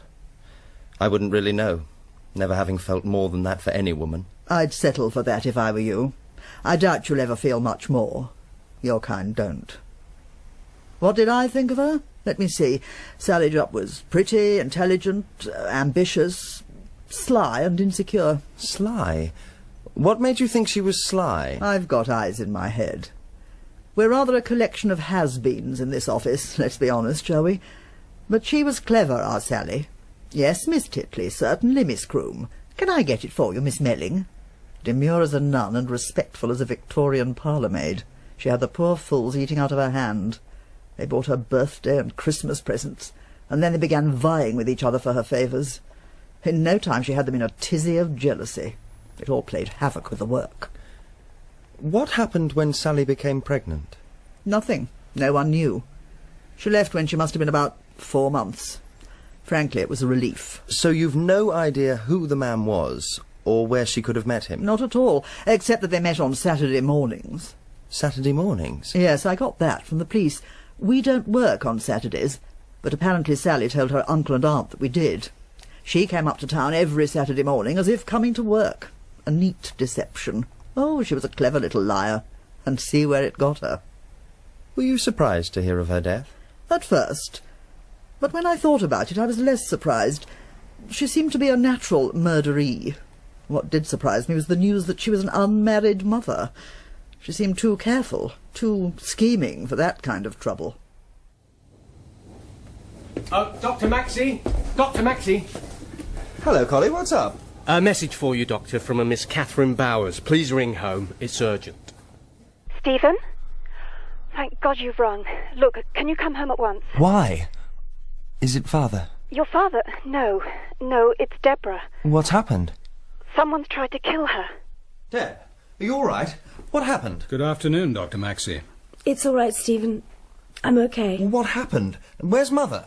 She's upstairs with your father, Stephen. She spends most of the day with him now. We told her Inspector Dalgliesh was making a routine visit. There's no need to add to her worries. What about Deborah? Will someone tell me what happened? Would you examine her throat, Doctor, and let me know what you think? I'd prefer not to. Dr. Epps treats the family. I'm asking you to look at her throat, not treat it. This isn't the time to indulge in spurious professional scruples. Do as I say, please. Very well. Fairly extensive bruising. No nail scratches and no thumb marks. He grasped the neck with both hands, but the larynx is almost certainly untouched. In other words, a rather amateur effort for our brutal killer? If you care to put it like that. I do care. How can we believe that the person who killed Miss Jupp couldn't do better than this? What do you think, Mrs. Risco? I'm sorry you're disappointed, Inspector. Perhaps next time he'll make a better job of it. I suggest that this assailant knew his job rather well. Knew where to apply pressure and how much pressure to apply without causing harm. I must say you seem to be taking it very coolly. If Mrs. Risco hadn't managed to shake herself free and scream, she wouldn't be alive now. Oh, I'm treating the attack very seriously, I assure you. Where were you last night, Miss Bowers? helping to nurse Mr. Maxie. Mrs. Maxie and I were together for the whole night. And Dr. Maxie was in London. This attack has certainly happened at a convenient time for you all.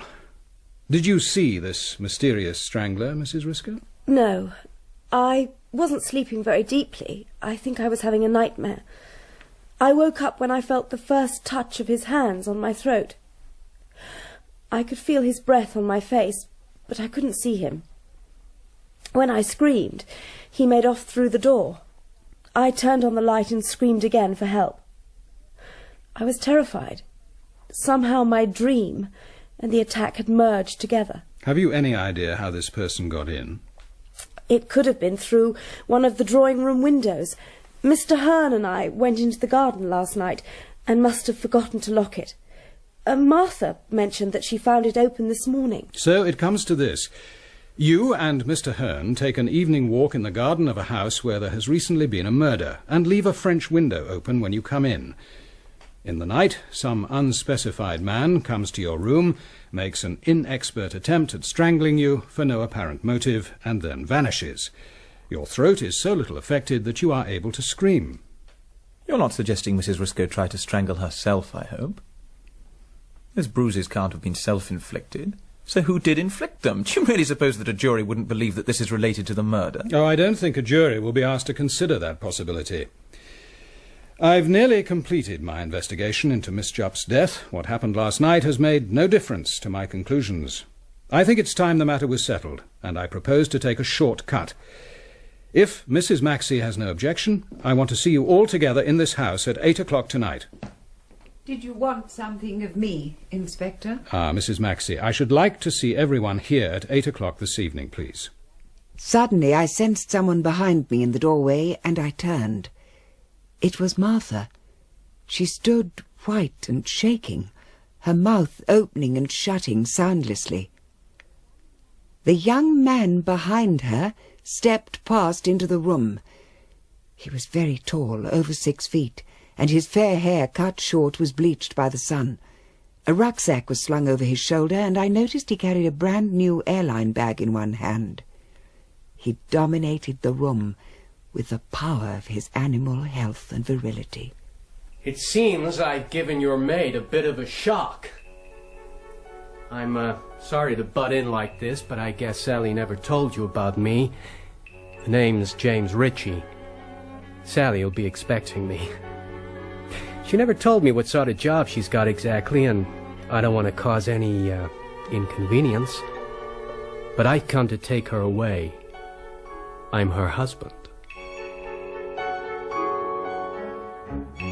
In episode 3 of Cover Her Face by P.D. James, dramatised by Neville Teller, Robin Ellis played Dalgliesh, Sian Phillips, Mrs. Maxie, Hugh Grant, Felix, Beatie, Edney, Deborah, David Thorpe, Stephen, Oona Beeson, Catherine, David Holt, Derek, Gilly Mears, Mrs. Proctor, Susan Sheridan, Johnny and Mrs. Burwood, Steve Hodson, Sergeant Martin, John Fleming, Wilson, Jonathan Adams, Sir Ranald, Linda Poland, Miss Malpass, John Church, the Reverend Hinks, and James Telfer, Ritchie. The director is Matthew Walters.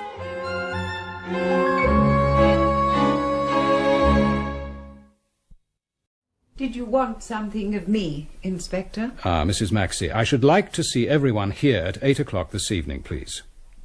Suddenly I sensed someone behind me in the doorway, and I turned. It seems I've given your maid a bit of a shock. I'm sorry to butt in like this, but I guess Sally never told you about me. The name's James Ritchie. Sally'll be expecting me. She never told me what sort of job she's got exactly, and I don't want to cause any inconvenience. But I've come to take her away. I'm her husband. Cover Her Face by P.D. James, dramatised by Neville Teller, with Sian Phillips, Hugh Grant, Beatie Edney, and with Robin Ellis as Adam Dalgliesh.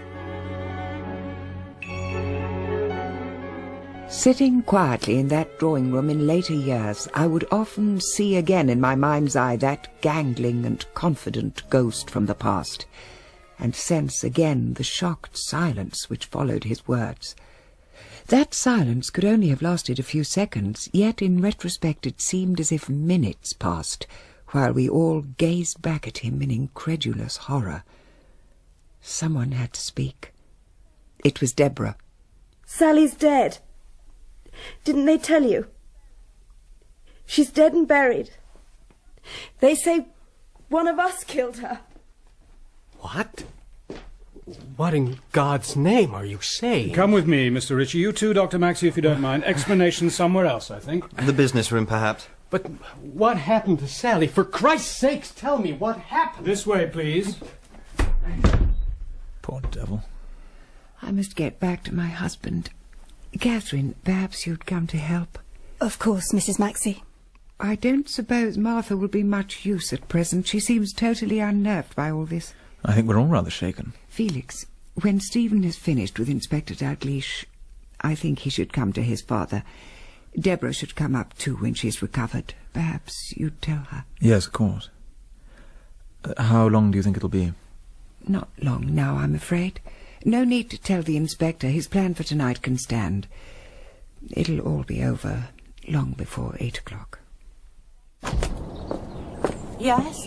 Mrs. Proctor? Yes? My name's Dalgliesh. Oh, you're the inspector from Scotland Yard. You're looking into... That's right. Is your husband at home? You'd better come in. Thank you. This way. Through here. Victor, dear.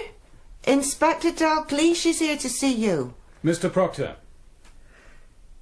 I think the inspector wants to talk to me in private, Beryl. Oh, yes. Yes, of course, Victor, dear. I'll just, Mr. Proctor, certain documents have been passed to me. Documents? Concerning claims made by you to a national charity. What of them? It seems you represented your niece Sally Jupp to be a war orphan without means. Oh, I suppose I should have mentioned the 2,000 quid.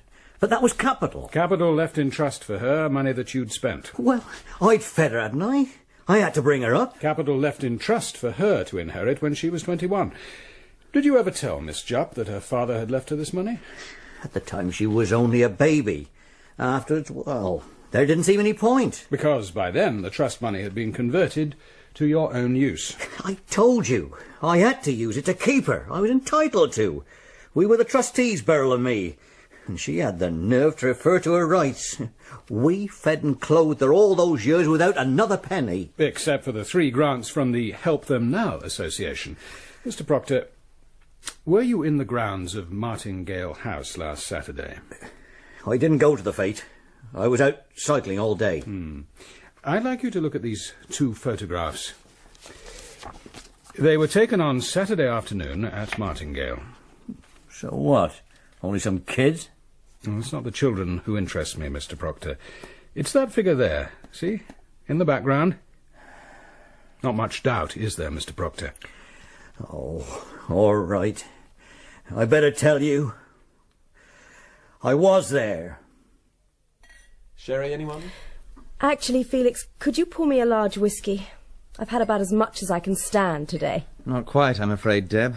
Don't forget that Dalgliesh fellow's coming back at 8. Oh, God. You'd have thought he'd have the decency to leave us alone this evening. Where's Mrs. Maxie? Walking back to the vicarage with Hinks. They'll be arranging Father's funeral, I suppose. What a day. I still haven't grasped all the details. This man Ritchie was married to Sally, I take it. So it seems. They met while she was working in London. Got married in secret about a month before he went to Venezuela on a building job, a short-term contract and excellent pay. But why on earth didn't she say? Why all the mystery? Apparently he wouldn't have got the job if the firm had known. They had a strict rule, single men only. But Sally was mad keen to get married before he went. Ritchie thinks she liked the idea of putting one over on her aunt and uncle. A pity he didn't make sure she wasn't pregnant before he left. Perhaps he asked and she lied.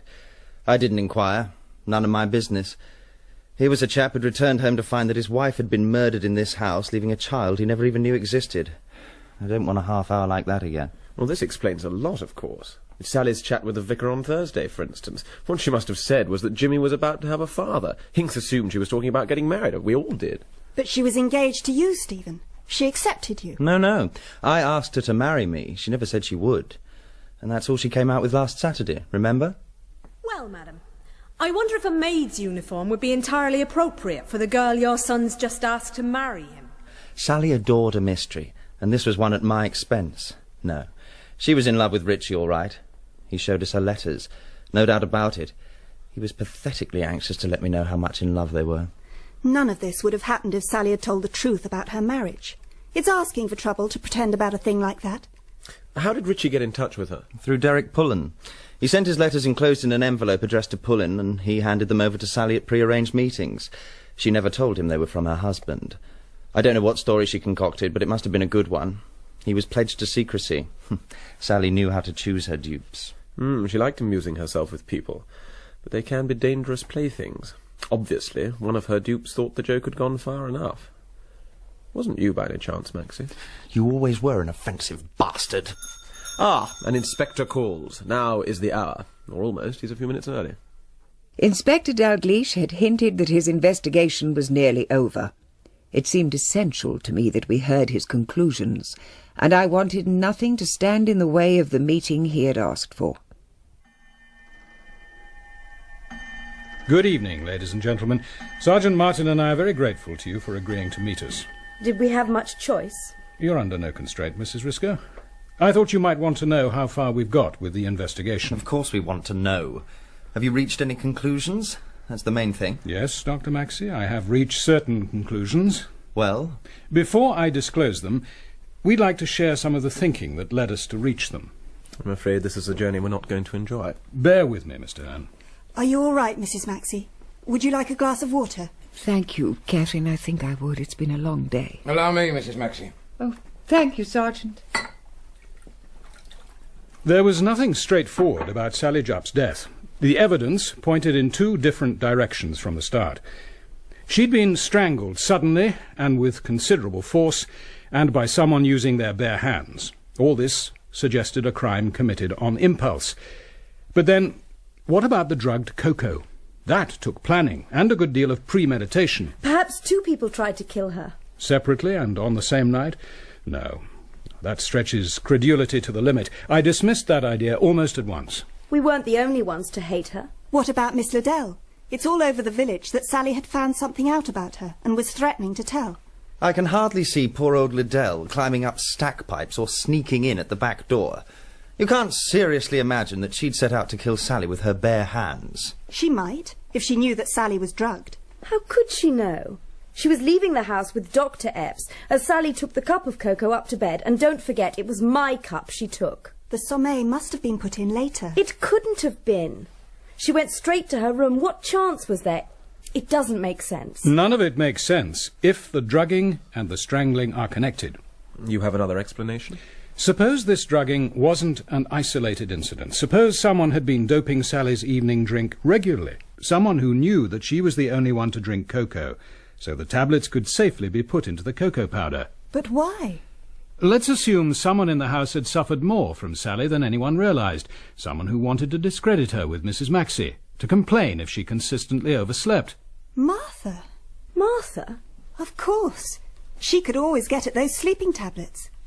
But why on Saturday night? After that scene at dinner, Mrs. Maxie had more to worry about than Sally getting up late.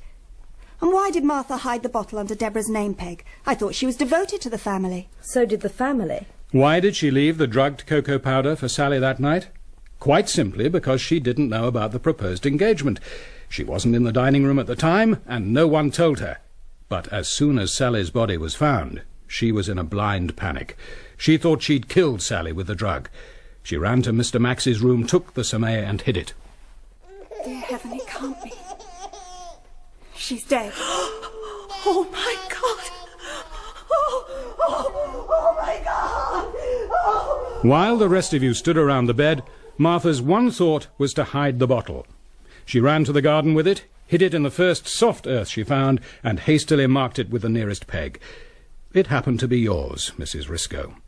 And then, Sergeant? And then, sir, she went back to the kitchen, emptied the remaining cocoa powder and the lining paper into the stove, washed out the tin and put it in the dustbin. Exactly. And I believe that the next thing that happened was that Mr. Hearne came into the kitchen to see if Martha was all right. Isn't that so, Mr. Hearne? I did look in on her.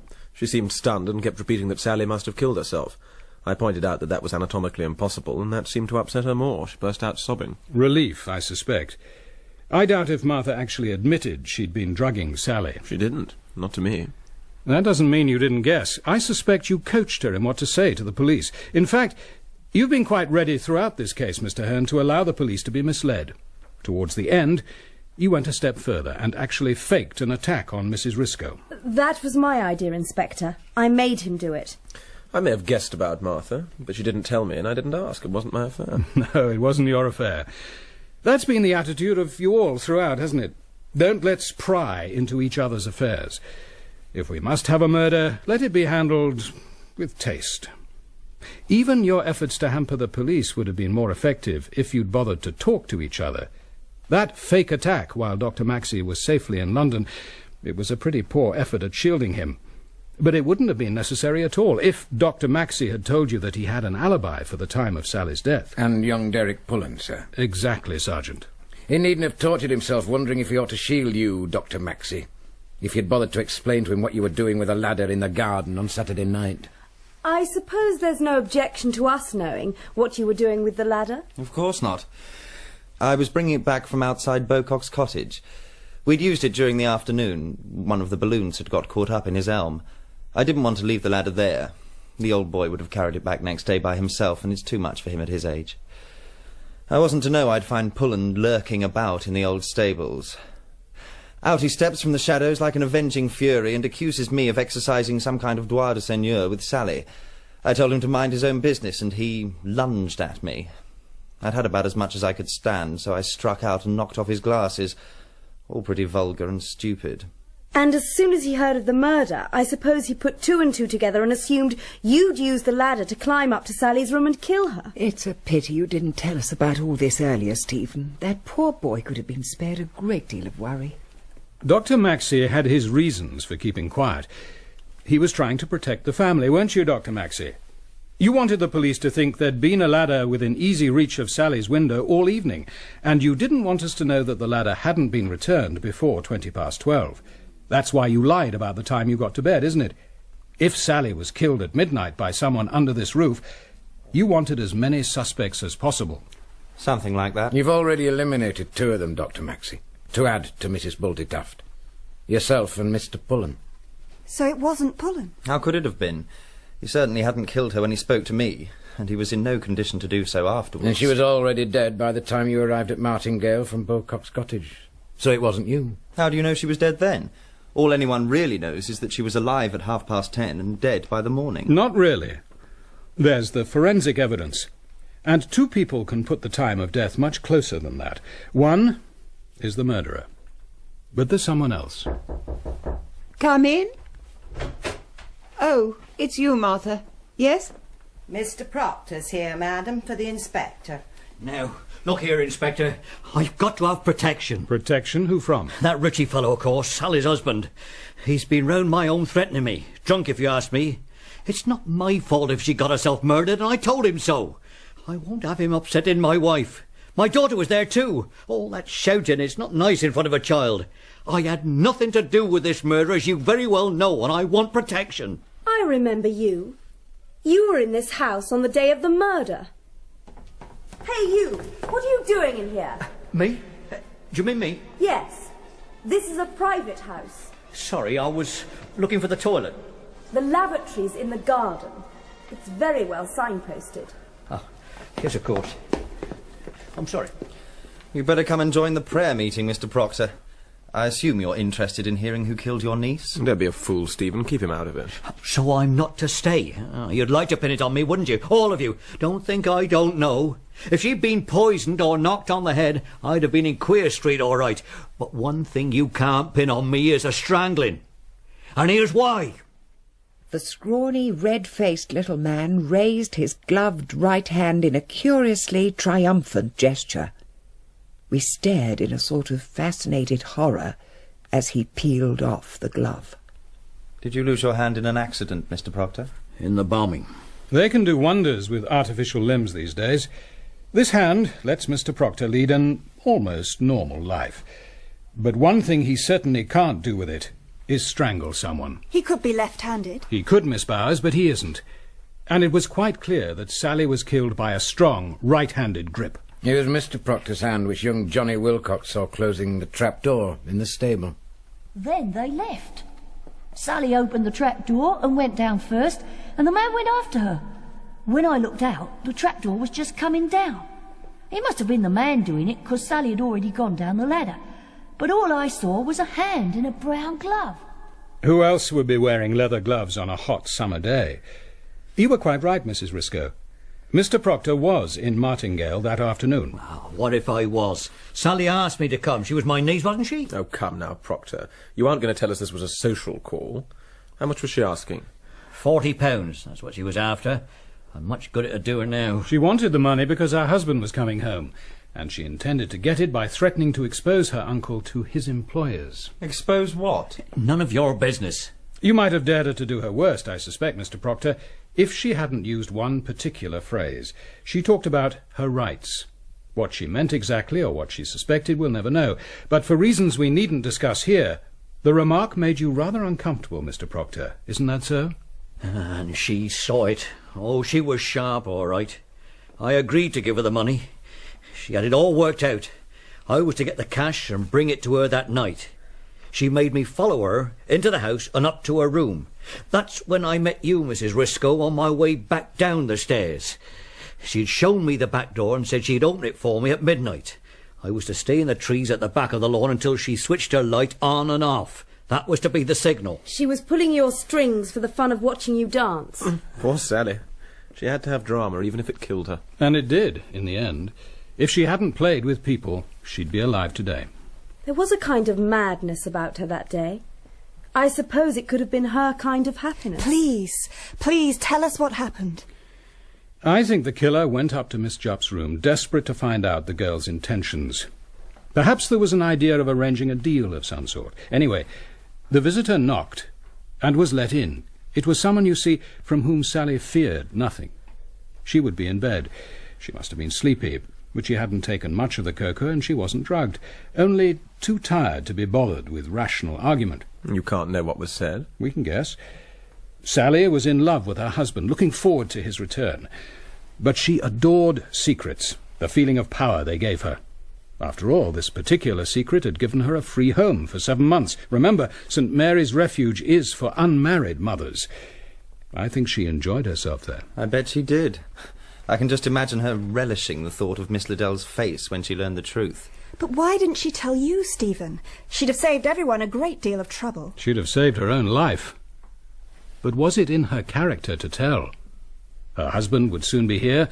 Dr. Maxie's proposal was just extra excitement, a new complication, another chance of private amusement. I think that when her visitor came to her, she was lying back on her bed, sleepy, happy and confident, feeling perhaps that she held the Maxie family in the palm of her hand. Wretched girl. Yes. She wasn't a kind person, and I don't think she was kind to her visitor. I think she underestimated the force of the anger and desperation that were confronting her. Perhaps she laughed. Yes, I think she laughed. And that was the moment the strong fingers closed around her throat. You've missed your vocation, Inspector. You should be on the stage. Don't be a fool, Felix. Can't you see he's achieving precisely the effect he wants? Whose fingers, Dalgliesh? Why go on with this farce? Whose fingers? Our killer goes to the door and turns out the light. And then, a moment of doubt. Is she really dead? Perhaps the child turns in his sleep.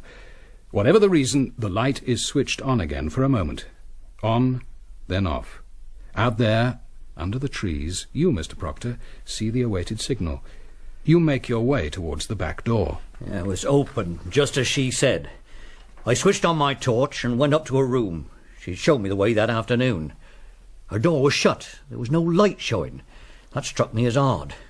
I didn't want to knock, so I opened it and called to her. She didn't answer. I shone the torch across the room and onto her bed. Funny how you can't mistake death. Sally was dead, all right. I went in, closed the door and switched on the light. I went over and looked at her. Then I saw the bruise on her neck. Until then, I don't think the word murder come into my mind. When it did, well, I suppose I lost my head. I made for the door. But you were too late, weren't you, Mr. Proctor? You heard footsteps coming down the hall.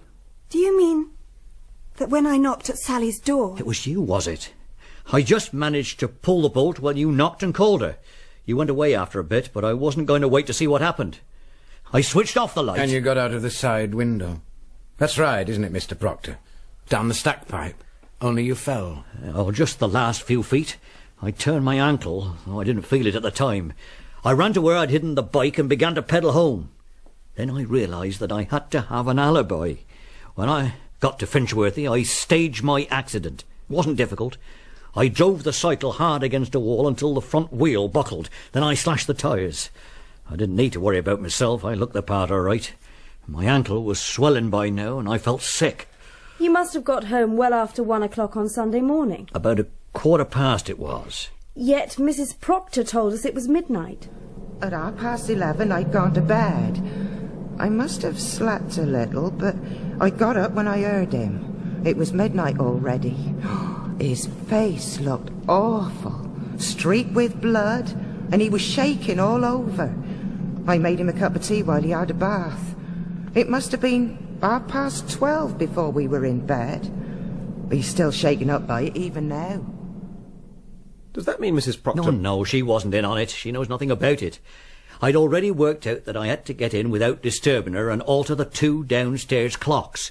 We don't keep a clock in the bedroom, don't like the ticking. Anyway, as soon as I set foot in the door, she's calling down to me. By the time she got her dressing gown on and come downstairs, I put the clocks back to midnight. Oh, she fussed about, get me a bath and making tea. I was in a sweat to get her back into bed before the town clock struck 2. It was the sort of thing she'd notice. Anyway, I did get her back upstairs eventually, and she went off to sleep quickly enough. Give me the chance to put the clocks back to the correct time. I never want to live through another night like that. If Sally felt hard done by, the little bitch got her own back that night. I shall need to talk to you again, Mr. Proctor. Oh, please yourself. And now, if you don't mind, I'll be on my way. You don't want me here. I can see myself out. Thank you very much. Hasn't this gone on long enough? We've heard the evidence. That back door was unlocked until Stephen locked it at 12:30. Some time before then, someone got in and killed Sally. The police haven't found out who, and they aren't likely to. Could have been anyone. I propose that none of us says another word. You're suggesting that a perfect stranger entered the house, made no attempt to steal anything, went unerringly to Miss Jupp's room and strangled her. Meanwhile, she does nothing about raising an alarm, just lies back obligingly on the bed. She could have invited him to come. But she was expecting Proctor. She can't have wanted to make a party of that little transaction. And whom would she invite? I suppose you've checked on everyone who knew her. For God's sake, stop discussing it. Can't you see that's just what he wants us to do? But there's no proof. There's no proof against anyone. Well, we know who didn't do it anyway. It wasn't Stephen or Derek Pullen. They've got alibis. It wasn't Mr. Proctor because of his hand. And Sally wasn't killed by Martha because she didn't know how the girl had died until Mr. Hearne told her. Nor by you, Miss Bowers. You knocked at her door and tried to speak to her after she was dead. Nor by Mrs. Risco, whose fingernails would inevitably have left scratches, and the murderer didn't wear gloves. Nor by Mr. Hearne, no matter what he would like me to think. Mr. Hearne didn't know which room Sally slept in. He had to ask Dr. Maxie where he should carry the ladder. Only a fool would have shown that he knew. I could have pretended. Only you didn't. You were the last person who wanted Sally dead. With her installed here, Deborah might actually have married you. She never will now. Mrs. Maxie, you have something to say? I went to her room to talk to her. I thought the marriage might not be such a bad thing if she were really fond of my son. I wanted to find out what she felt. She was lying on the bed, singing to herself. I was tired. I should have waited till morning. Even so, it would have been all right if she hadn't done 2 things. Stephen, she told me she was going to have your child. My God. And she laughed at me. At us, the Maxies. She laughed. It was so very quick. 1 second she was alive and laughing. The next, She was a dead thing in my hands.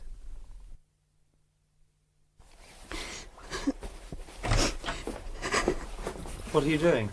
Packing. Why on earth did she confess, Catherine?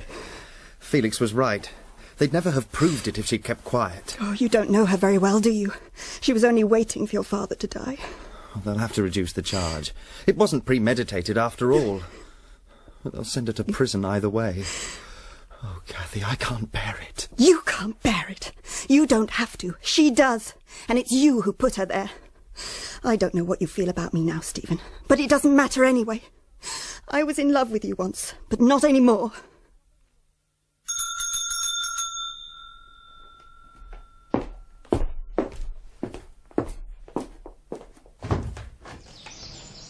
You? I hope you don't mind. I was passing. Come in. Thank you. Would you like a drink or tea or something? You're not on duty now, or are you? No, I'm not on duty. Just indulging myself. A whiskey, then. Thank you. Neat, please. There's only me here most of the time. Martha's left. A couple of the dailies come in from the village, but I'm afraid everything's getting rather shabby. Stephen is home most weekends. That helps. Of course, we'll have the house done over thoroughly well before Mummy comes back, but that's years away still. I seem to be in a sort of limbo. Ought you to be here alone? Oh, I don't mind. One of us has to stay. And how is Miss Bowers? Catherine. She comes down with James Ritchie most weekends to see the baby. I think they'll get married in the end. That's rather sudden, isn't it? Oh, I don't think Ritchie knows it yet.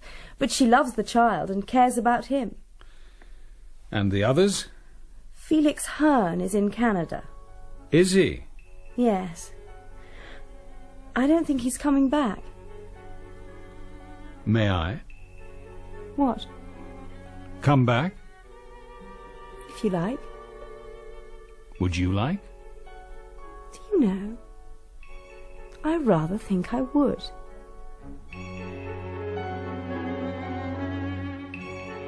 In episode 4 of Cover Her Face by P.D. James, dramatised by Neville Teller, Robin Ellis played Dalgliesh, Sian Phillips, Mrs. Maxie, Hugh Grant, Felix, Beatie Edney, Deborah, David Thorpe, Stephen, Oona Beeson, Catherine, Gillian Mears, Mrs. Proctor, John Baddeley, Vic Proctor, Steve Hodson, Sergeant Martin, James Tulfer, Ritchie, Susan Sheridan, Johnny, Jill Graham, Martha, and Melanie Hudson, Sally. The director was Matthew Walters.